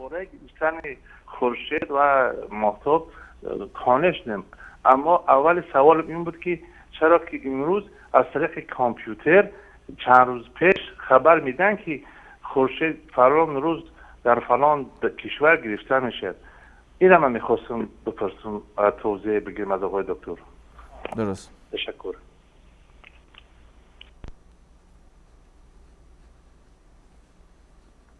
سلام علیکم، برنامه پرسش و پاسخ بفرمایید. سلام علیکم، خسته نباشید. سلامت باشین، در خدمت شما هستیم. خب ببخشید یک سوال داشتیم درباره پاسخ امروز. خواستیم اگر بعد ما با درباره توحید، اگر درباره خدا بگن که رئیس ربی و صابر امرد، ما باید نظر درباره خدا چجوری باشه؟ این حدیث چجوری معنا میکنن آقای عبدالقدوس؟ دوباره بپرسین. حدیثی مثلا صحیح اومده درباره خداوند که میگه که اکرمه میگوید رئیس ربی فی صورت شاب امرد، از قول پیامبر گرامی شاب امرد. آره ممنون، متشکرم. درست. سلام علیکم، برنامه پرسش و پاسخ بفرمایید. سلام علیکم. علیکم السلام و رحمت الله، در خدمت شما هستیم. من قسم عبدالله از مسکو زنگ میزنم و یک سوال داشتم. بفرمایید برادر گرامی. ما در این شهر روسیه قرار داریم، در اینجا همین دکان‌های گوشت فروشی هستن، در تای درش حلال نیست اگر خیلی گوشت‌های مرغ، شاورما هست چی میفروشن، چیزای خوردنی ده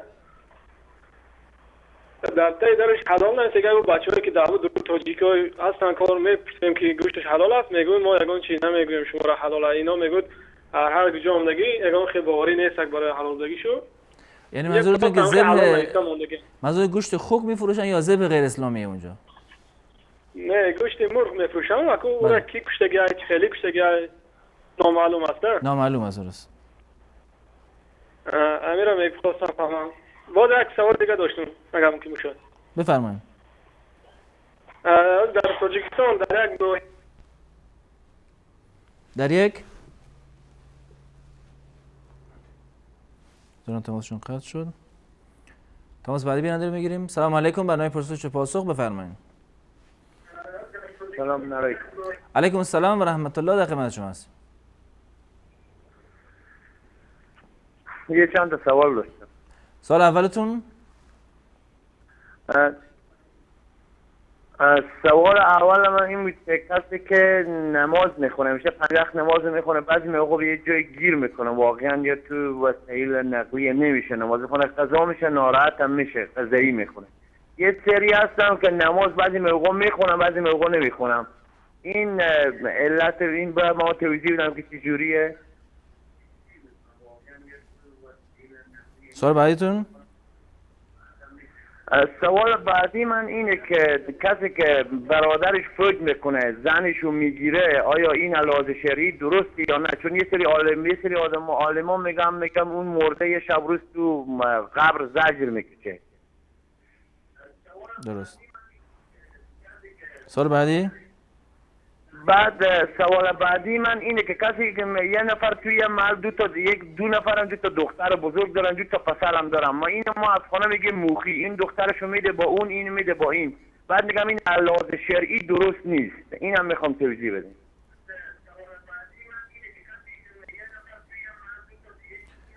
سوال بعدیتون؟ بگم ممنون، دست شما در نکنه. سلامت باشین. ان شاء الله پاسخ دریافت میکنید.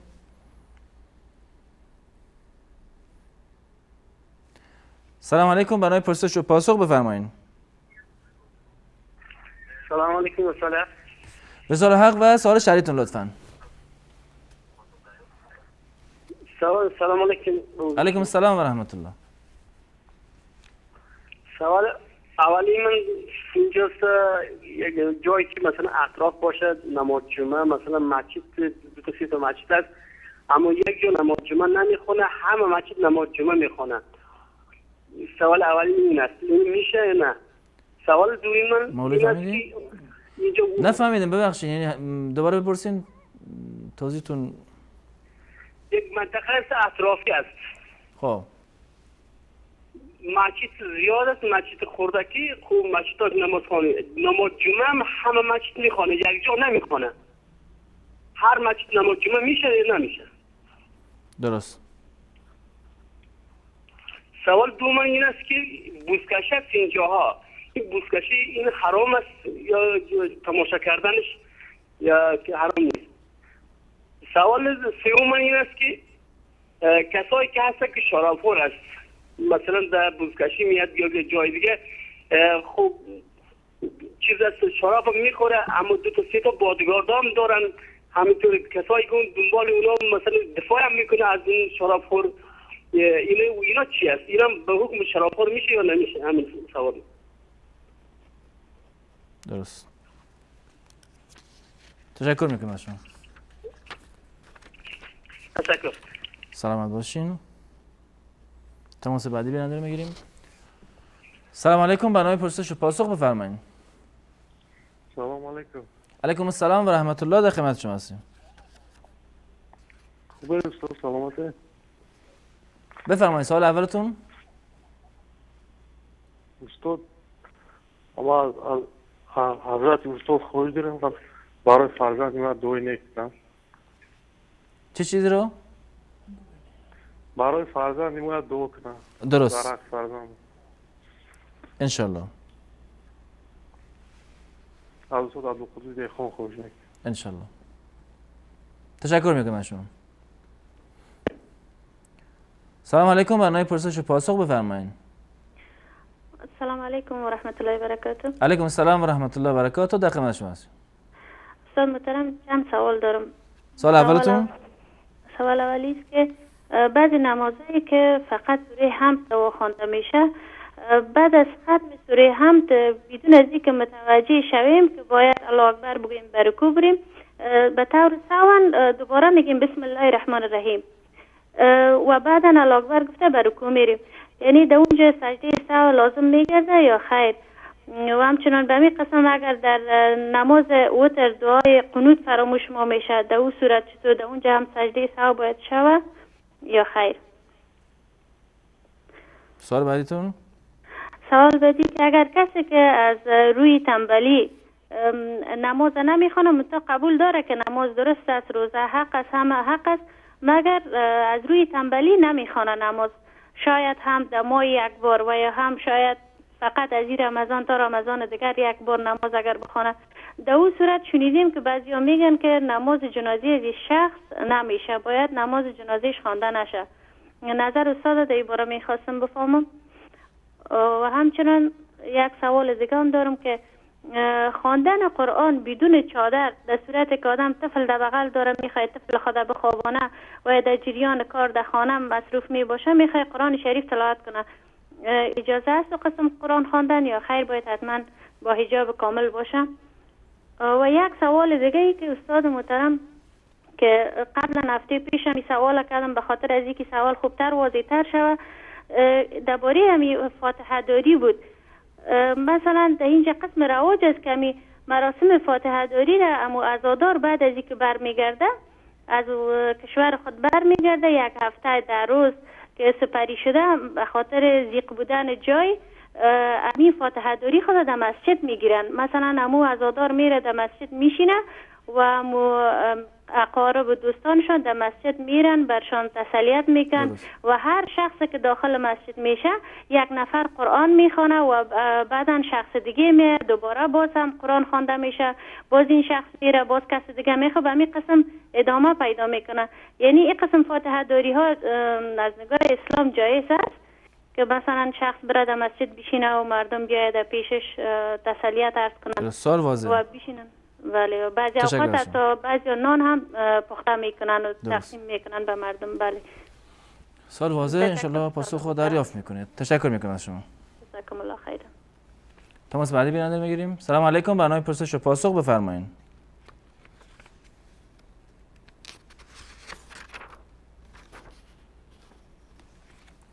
سلام علیکم بفرمایید. الو سلام علیکم. علیکم السلام و رحمت الله، در خدمت شما هستیم. شبکه وصال حق. وصال حق و سوال شریعتون لطفاً.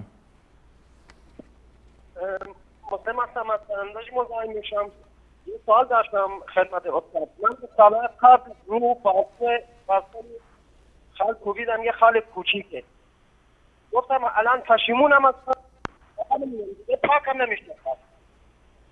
ببینم تو حکم نمازم قبول نیست. درست. سوال دیگه هم دارین؟ دست دوندن نکنه. خالکوبی کردن الان توبه کردن پشیمان هستن ولی پاک نمیشه. نمازشون اینو قبول یا نه؟ تشکر از شما. آخرین تماس بیننده رو بگیریم. سلام علیکم، برنامه پرسش و پاسخ بفرمایید. سلام علیکم استاد محترم، بارز معذرت یک سوال ما فراموش شده بود که بفرمایید. امی سجده سهو را مگر طریقه درست شه بر ما استاد محترم بفهمانند، چون بعضی اوقات سهو میشه و سجده را بعضی از علما یک قسم گفتن بعضیشان دیگر رقم، هم طور درست شه بر ما توضیح بدن. استاد محترم اگه اجازه بدین یک سوال آخری ما هم است. بفرمایید. امی بعضی اوقات که در برنامه زنگ میزنیم شما سلام میتین به همه و تمام بیننده ها هم دوباره سلام به جواب سلام شما دوباره سلام میتن. باید اینا به مجرد شنیدن سلام باید جواب سلام بدن یا اونا هم سلام بگوین؟ یعنی حق سلام دادن از کی می باشه؟ میرم میخواستم بفهمم. درست. جزاکم الله خیرا. تشکر میکنم بیننده گرامی. بیننده عزیز، در اینجا با هم یک میان برنامه میبینیم، دوباره باز خواهیم گشت، در خدمت شما خواهیم بود. با ما باشین. لا اله الا الله اشهد ان محمد رسول الله. ورد زبانم نام محمد، آرام جانم نام محمد،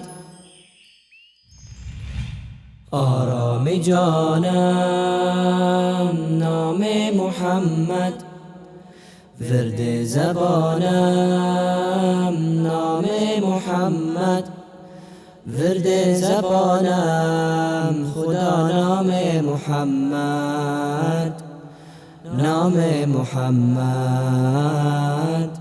نام محمد. سوزد درونم از شوق رویش، فیض کلامم نام محمد، فیض کلامم خدا نام محمد، نام محمد، نام محمد. آرام جانم نام محمد، ورد زبانم نام محمد، ورد زبانم خدا نام محمد، نام محمد، نام محمد. تا هست جانم در دار فانی،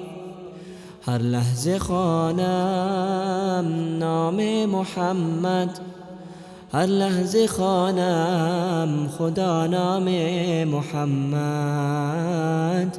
نام محمد، نام محمد. آرام جانم نام محمد، ورد زبانم نام محمد، ورد زبانم خدا نام محمد، نام محمد، نام محمد. در روز محشر از آتش آلود باشد امانم نام محمد، باشد امانم خدا نام محمد، نام محمد، نام محمد. آرام جانم نام محمد، ورد زبانم نام محمد، ورد زبانم خدا نام محمد، نام محمد، نام محمد. گذشته‌ام من عیش جهان را، عیش جهانم نام محمد، عیش جهانم خدا نام محمد، نام محمد، نام محمد. آرام جانم نام محمد، ورد زبانم نام محمد، ورد زبانم خدا نام محمد، نام محمد، نام محمد. آرام جانم نام محمد، ورد زبانم نام محمد، ورد زبانم خدا نام محمد، نام محمد، نام محمد.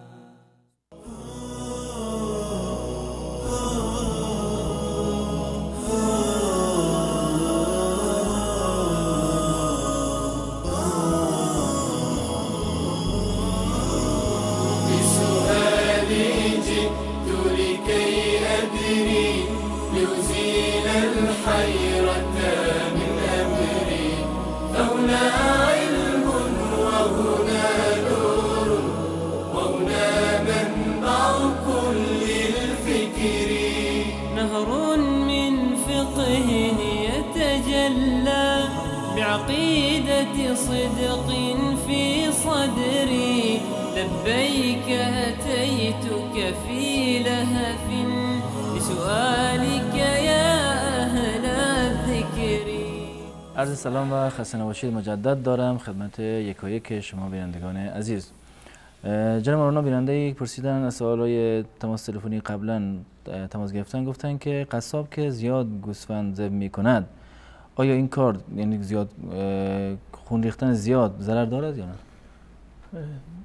دقیقا مشخص نیست که یعنی منظور این بیننده من چی بود، اما اگر کسی که شغلش قصابی هست یعنی در روز بیشتر از یک گوسفند ذبح کند و ذبح شرعی انجام بگیرد، این هیچ گونه ممانعت شرعی ندارد و گناهی بر اون شمرده نمی شود. به اندازه‌ای که مردم نیاز دارند، به اندازه‌ای که مشتری دارد، به اندازه‌ای که میتواند که گوشت رو در واقع نگه دارد، از نظر شرعی هیچ گونه ممانعتی وجود ندارد و جایز است. مثال بعدی بیننده خودش هم گفتن که در مسافرت هستند و نمیتونن عید قربان و عید اضحی بخونن. کسانی که در مسافرت هستند بر آنها لازم نیست که نماز عید را یا نماز هر دو تا عیدین باشند یا حتی نماز جمعه را که جزء واجبات و در ضمن نمازهای پنجگانه هست، اگر کسی به خاطر مسافرت نتوانست بخواند از نظر شرعی اشکالی ندارد و اساساً این نمازها بر شخص مسافر واجب نیستند. جزاکم الله خیر. بیننده بعدی در توضیح قضیه خورشید گرفتگی ماه گرفتگی گفته که الان مشخص میشه زودتر که کی رخ میده ماه. بله این سری موارد یعنی تضادی ندارد، اینا جزء علم غیب نیستند، جزء مواردی هستند که قبل از کشف کامپیوتر اینا وجود داشته. بله قبل یعنی قابل تخمین هست، کسانی که دقت میکنند ولو اینکه بدون این ابزار امروزی باشه دقت میکردند منازل ماه و خورشید را و محل طلوع و غروب را، اوقات طلوع و غروب را، یعنی میتونستن برخی از موارد رو تخمین بزنند. این هیچ گونه تضادی با واقعیت و اراده الله متعال ندارد.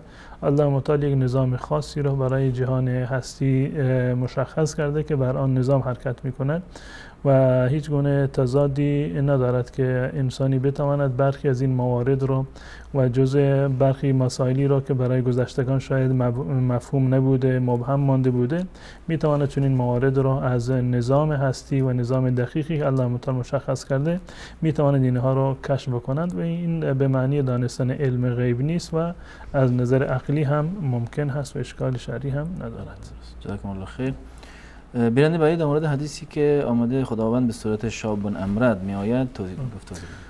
این حدیث اساساً در کتب اصلی اهل سنت یعنی در صحیح بخاری و صحیح مسلم نیامده و در مورد ذات الله متعال عقیده تمام اهل سنت و الجماعت برگرفته از آیات قرآن و احادیث رسول الله صلی الله علیه وسلم هست. در این زمینه اهل سنت یک معیار کلی دارند برای شناخت ذات و صفات و افعال الله متعال و برگرفته از این آیه هست که الله متعال میفرماید لیس کمثله شیء و هو السمیع البصیر، مانند الله متعال هیچ چیز نیست و الله متعال سمیع و بصیر هست. یعنی این که تمام اهل سنت و الجماعت معتقد بر این هستند که الله متعال مانند هیچ کدام از مخلوقات و آفریدگانش نیست و هیچ کدام از مخلوقات الله متعال مانند الله متعال نیست، یعنی هیچ گونه تشابهی در میان خالق و مخلوق وجود ندارد. و همان گونه که ما از کیفیت ذات الله متعال چیزی رو نمیدانیم، برای ما چیزی بیان نشده، کیفیت افعال الله متعال، کیفیت صفات و نامه‌های الله متعال هم به همین گونه هست.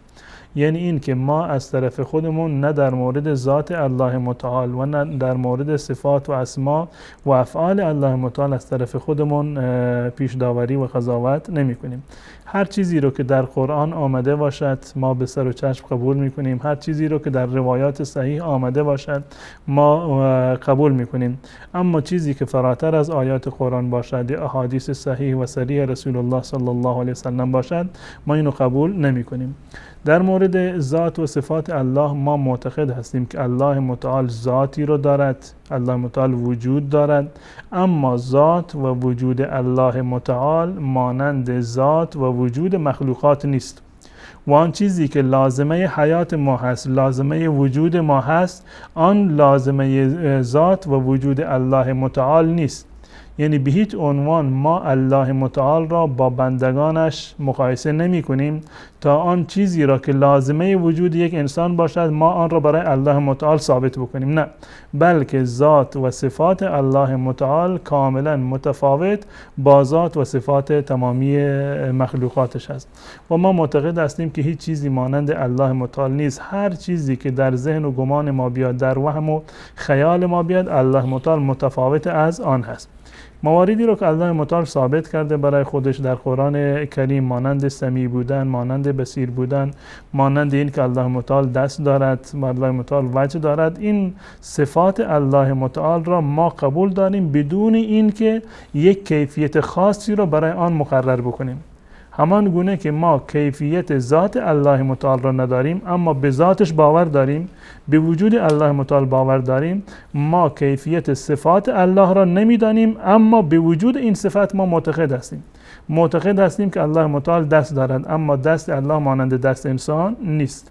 معتقد هستیم که الله متعال رحمت دارد، الله متعال غضب دارد، الله متعال وجه دارد، الله متعال بر روی عرش هست، اما وجود الله متعال یا استقرار الله متعال بر روی عرش مانند انسان ها نیست.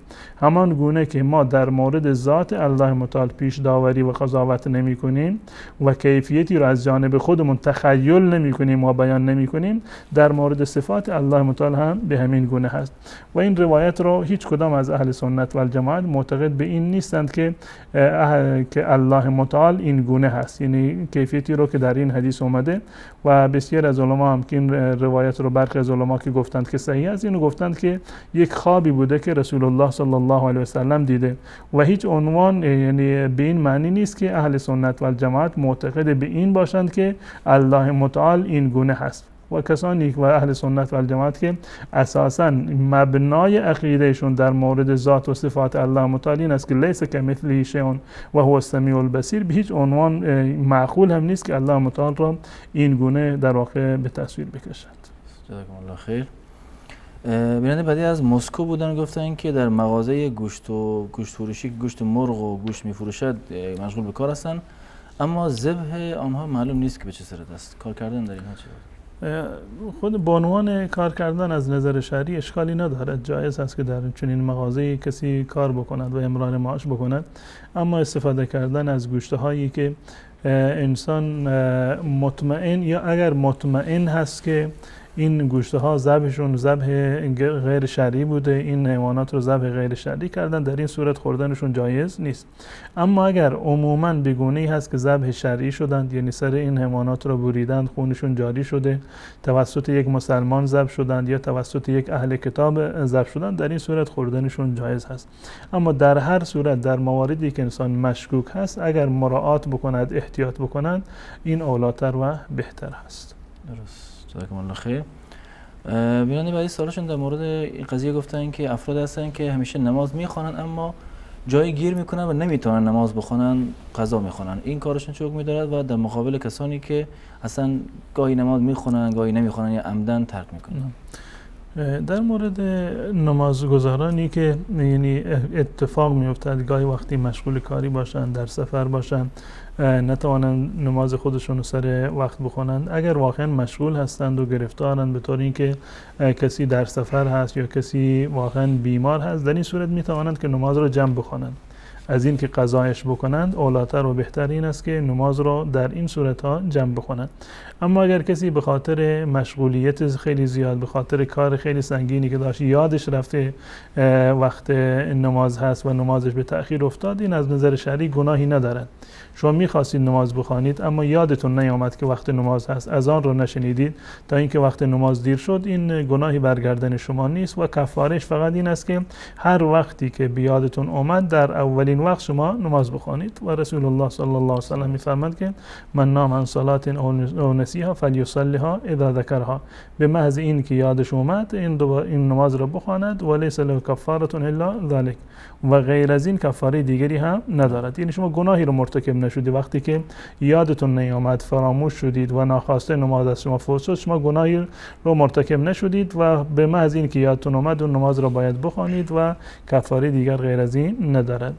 و اما اینکه انسان نماز رو یعنی معیار مسلمانی ما در دنیا و همچنین معیار نجات انسانها در آخرت به خاطر و بر اساس نماز هست. و حضرت عبدالله ابن مسعود رضی الله تعالی عنه میفرماند روایتی را از رسول الله صلی الله علیه و سلم که نماز رو سر وقت بخوانید و در جایی که ندا داده می شود و از آن گفته می شود در آنجا نماز رو اقامه بکنید. یعنی از نظر اصلی و شرعی انسان باید نماز رو سر وقت و در اول وقت و در مسجد با جماعت بخواند. این حکم اصلی و شرعی هست که انسان باید همیشه مراعات بکند.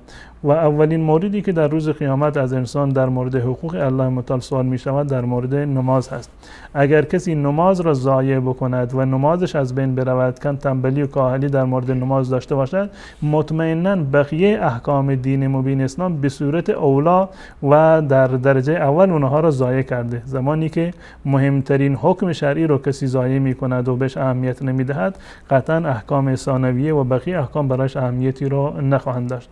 اما در مورد ترک نماز که بینندگان زیادی هم تماس گرفتن، اتفاق نظر بر این وجود دارد که اگر کسی نماز را عمدن ترک بکند، به این معنی که منکر نماز هست، یعنی نماز نمیخواند به خاطر جهود و به خاطر انکار نماز و اصلا معتقد است که نمازی وجود ندارد، من نماز نمیخوانم، نماز جز ارکان اسلام یا جز احکام اسلامی نیست، به اتفاق تمام علما چون این فردی کافر هست. چون این فردی کافر هست، نماز خوندن بر اون هم درست نیست و ازدواج اون هم درست نیست. اگر که به اصطلاح ازدواج کرده باشه، زنش مسلمان باشه، از هم دیگر جدا می شوند و هیچ گونه احکام اسلامی بر چون این فردی اجرا نخواهد شد. و در مورد کسانی که از روی تنبلی نماز رو ترک میکنند، مذهب امام ابو حنیفه رحمت الله علیه در این زمینه است که چون این فردی کافر نمی شود، کافر نیست، اما حاکم شرعی میتواند که اون رو تعزیر بکند، میتواند زندانش بکند، میتواند که شلاقش بزند تا اینکه در آخر نماز بخواند. در مذهب امام مالک و امام شافعی رحمت الله علیه اونا معتقد هستند که کسی که به خاطر تنبلی نماز را ترک می کند کافر نیست، اما گفتند که باید حدش این است که کشته بشود. کسی که نماز را به خاطر تنبلی ترک کرده گفتند کافر نیست، اما سزا و مجازاتش در مذهب امام مالک و امام شافعی رحمت الله علیه قتل هست. یعنی تا این اندازه این مسئله یعنی سنگین هست در مذاهب اهل سنت و الجماعت. و در مذهب امام احمد ابن حنبل رحمت الله علیه بنابر دلایلی که در این زمینه از اصحاب رسول الله صلی الله علیه وسلم نقل شده که رسول گرامی اسلام فرمودند بین الرجل و بین الکفر ترک الصلاه، یا روایاتی که من ترک الصلاه متعمدا بریئت منه ذمة الله و رسوله، معتقد هستند امام احمد رحمت الله علیه که کسی که نماز را ولو اینکه به خاطر تنبلی ترک بکند کافر هست و کشته می شود به خاطر ردت.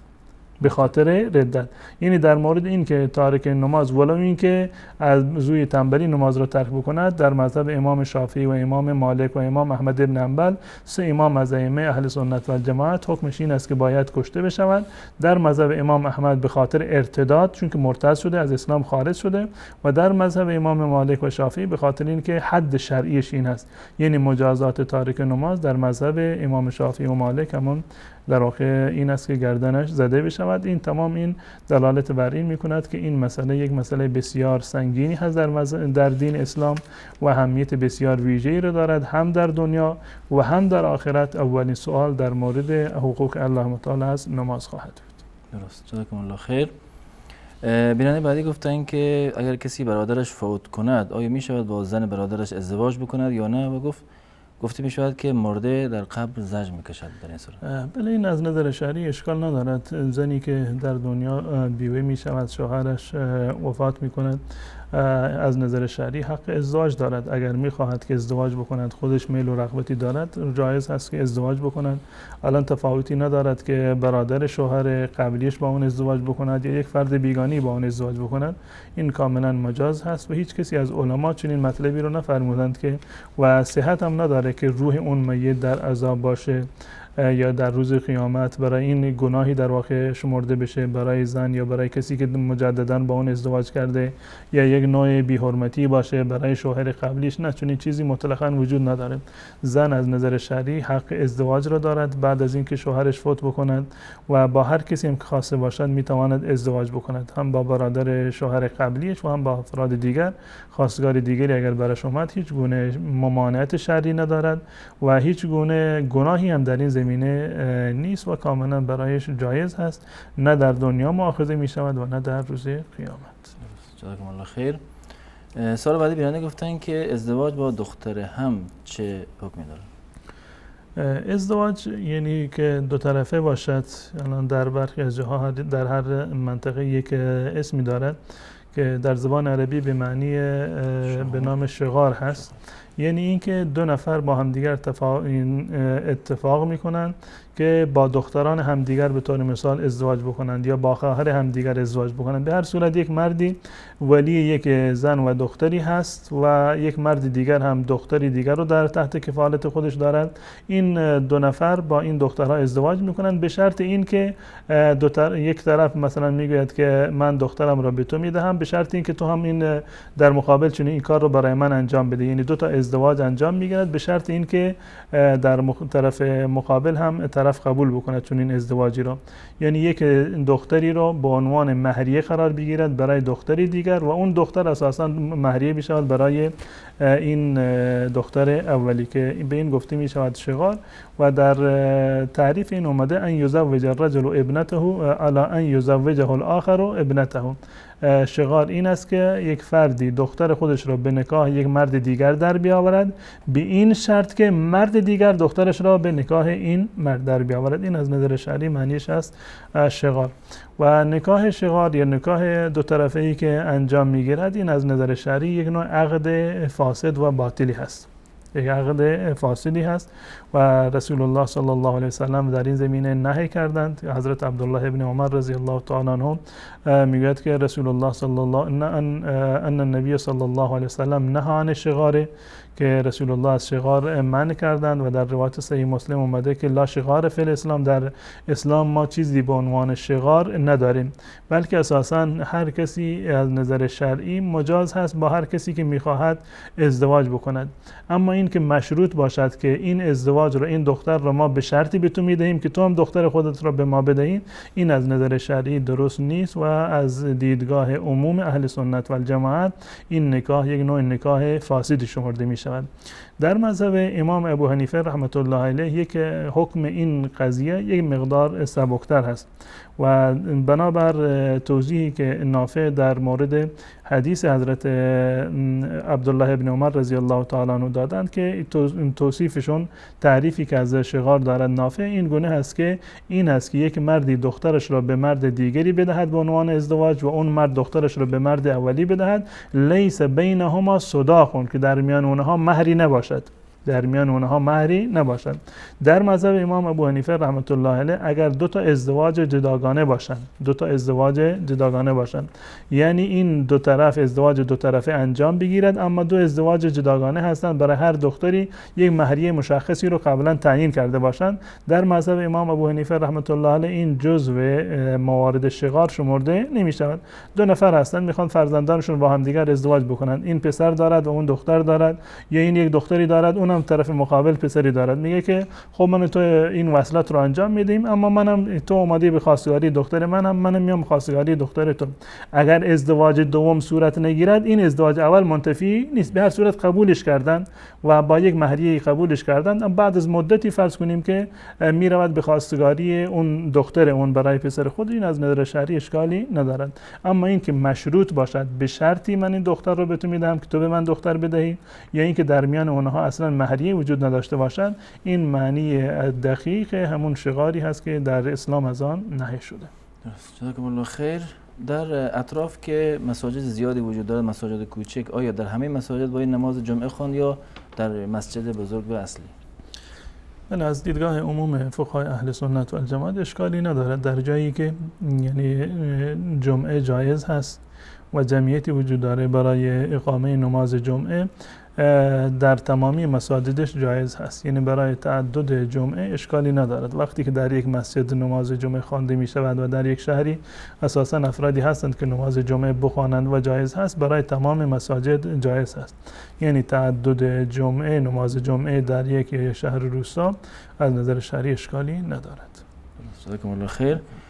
یعنی بعدی گفتن که بازکشی آیا حرام است یا حلال، و در مراسم بازکشی هم گفت افرادی هستند که شراب خوار هستند و بادیگارد هم همراهشون هست و میان شرکت میکنن. این کار چه میکنه؟ رسول گرامی اسلام صلی الله علیه و سلم ما را نهی کردن از این که در واقع حیوانی رو مورد اذیت و آزار قرار بدهیم، یا نهی کردن از این که یک حیوانی رو نشانه قرار بدهیم، به عنوان تیراندازی نشانه قرار گرفته بشه و اون رو در واقع بکشند و نشانه قرار بدهند.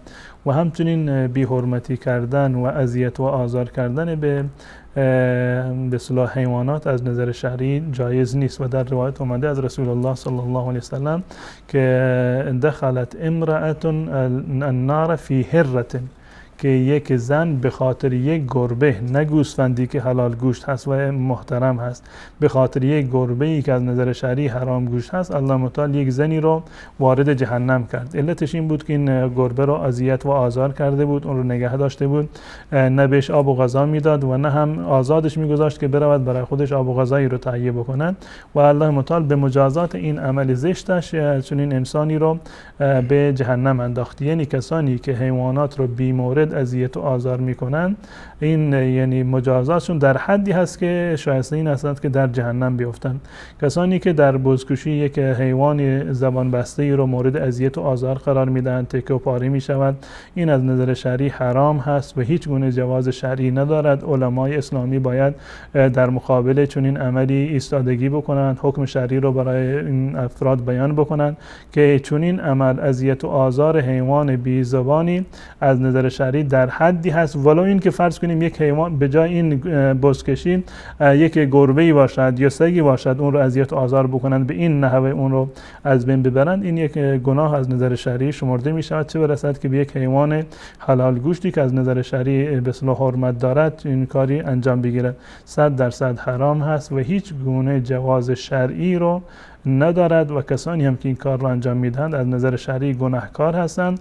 باید منتظر باشند که چه بسا که اگر توبه نکنند الله متعال با اونها بله، اون که افراد شرابخواری باشند یا افرادی باشند که اهل نماز نیستند یا بنابر اعتقادات دیگری بیان در چنین موارد که زور خودشان را نمیدونن موارد دیگر رو به خود دیگر به رخ دیگران بکشن، اون دیگه گناهش بالاتر از این هست و گناه افزونی هست.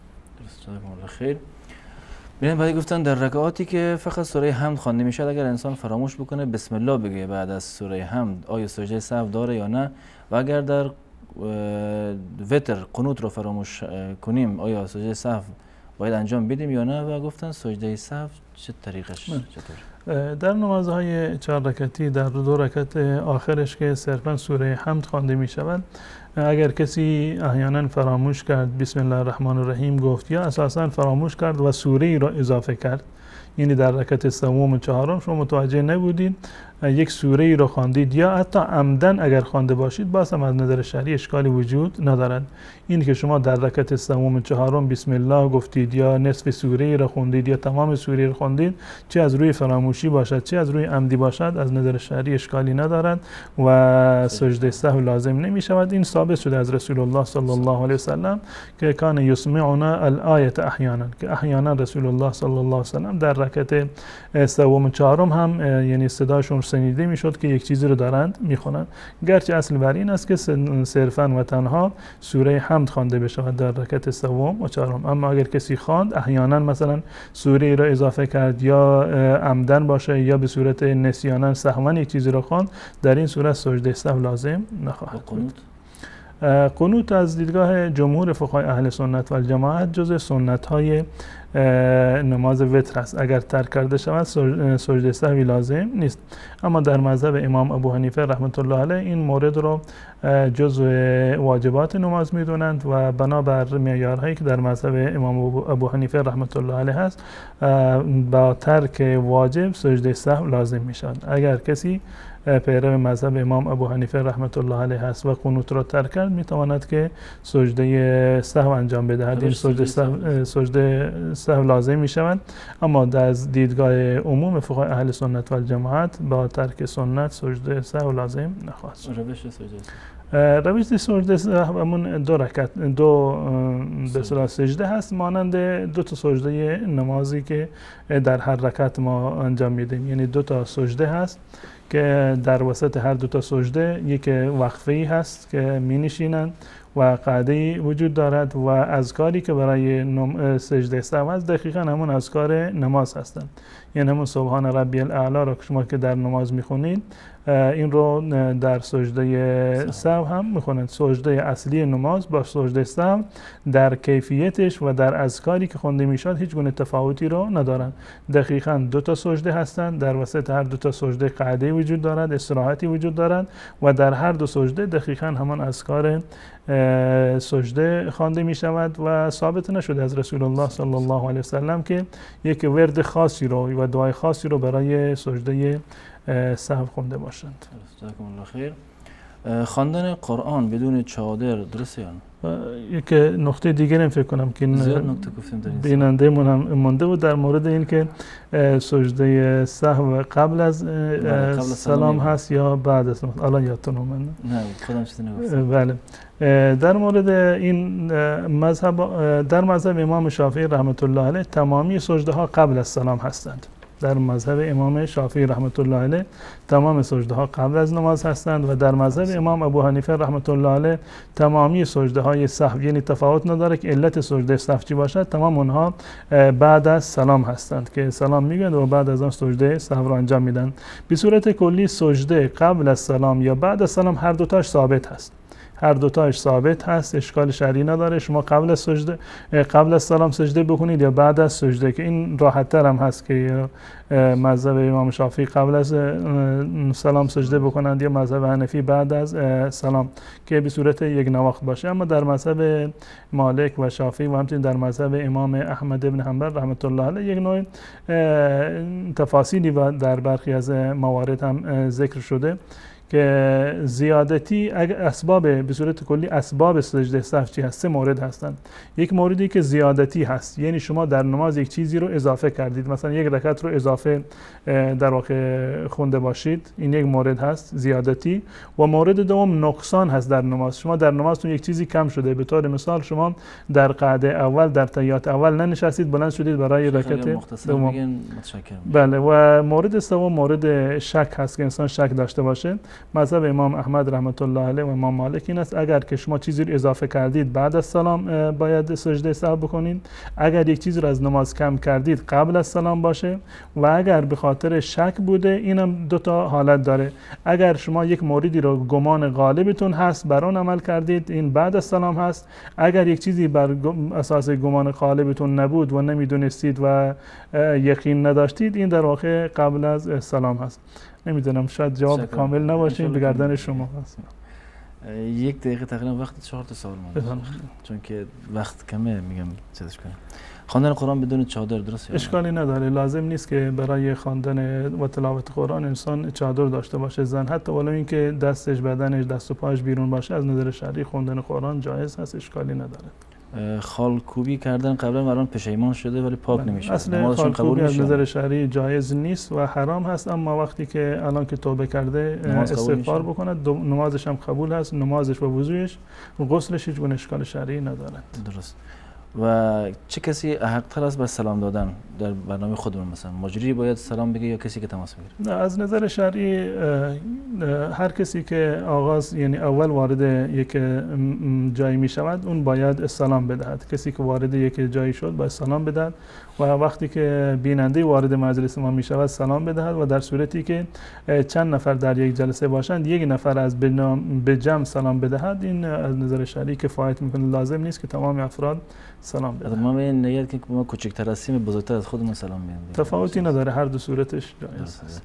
و بیننده میگفتن که در منطقهشون مراسم عزاداری که میگیرن بعد از هفته یا 10 روز میان در مسجد جمع میشن و خاطر خوانی میخونن، قرآن میخونن. آیا این جایز یا نه؟ نه، چون این چیزی از رسول الله صلی الله علیه و سلم ثابت نیست. برای هیچ کدام از اصحاب در مسجد جلسه ختمی رو نگرفتند. برای خواندن قرآن کریم باشه اصحاب بیان هر یک نفر یک جزئی رو بخونند، یک قسمتی را از قرآن بخونند، یا برای تعزیت در مسجد بنشینند. چون این چیزی از اصحاب رسول الله صلی الله علیه و سلم ثابت نیست. هر کجا که صاحب میت رو و صاحب عزا را دیدند از نظر شرعی به اون تعزیت بگویند و اجتماع به صورت کلی چه در خانه باشد یا چه در مسجد باشد به این نیت، این جزء بدعت هایی هست که باید کم کم از بین برده بشود. درست. جزاکم الله خیر. وقت برنامه تموم شد متاسفانه و سوال بعضی توضیح میخواست ولی وقت کم بود متاسفانه. از بینندگان عزیز تشکر میکنیم که تا این لحظه با ما بودن و در اینجا به پایان برنامه رسیدیم. تا یک دیدار دیگر همه شما را به الله متعال میسپاریم. السلام علیکم و رحمت الله و برکاته.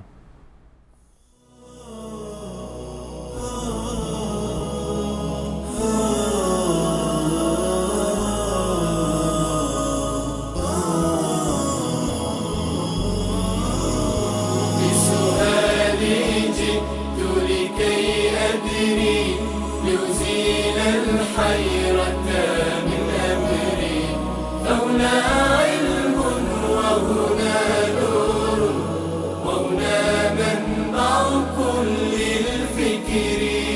نهر من فقه يتجلى بعقيدة صدق في صدري، لبيك أتيتك في لهف بسؤالك يا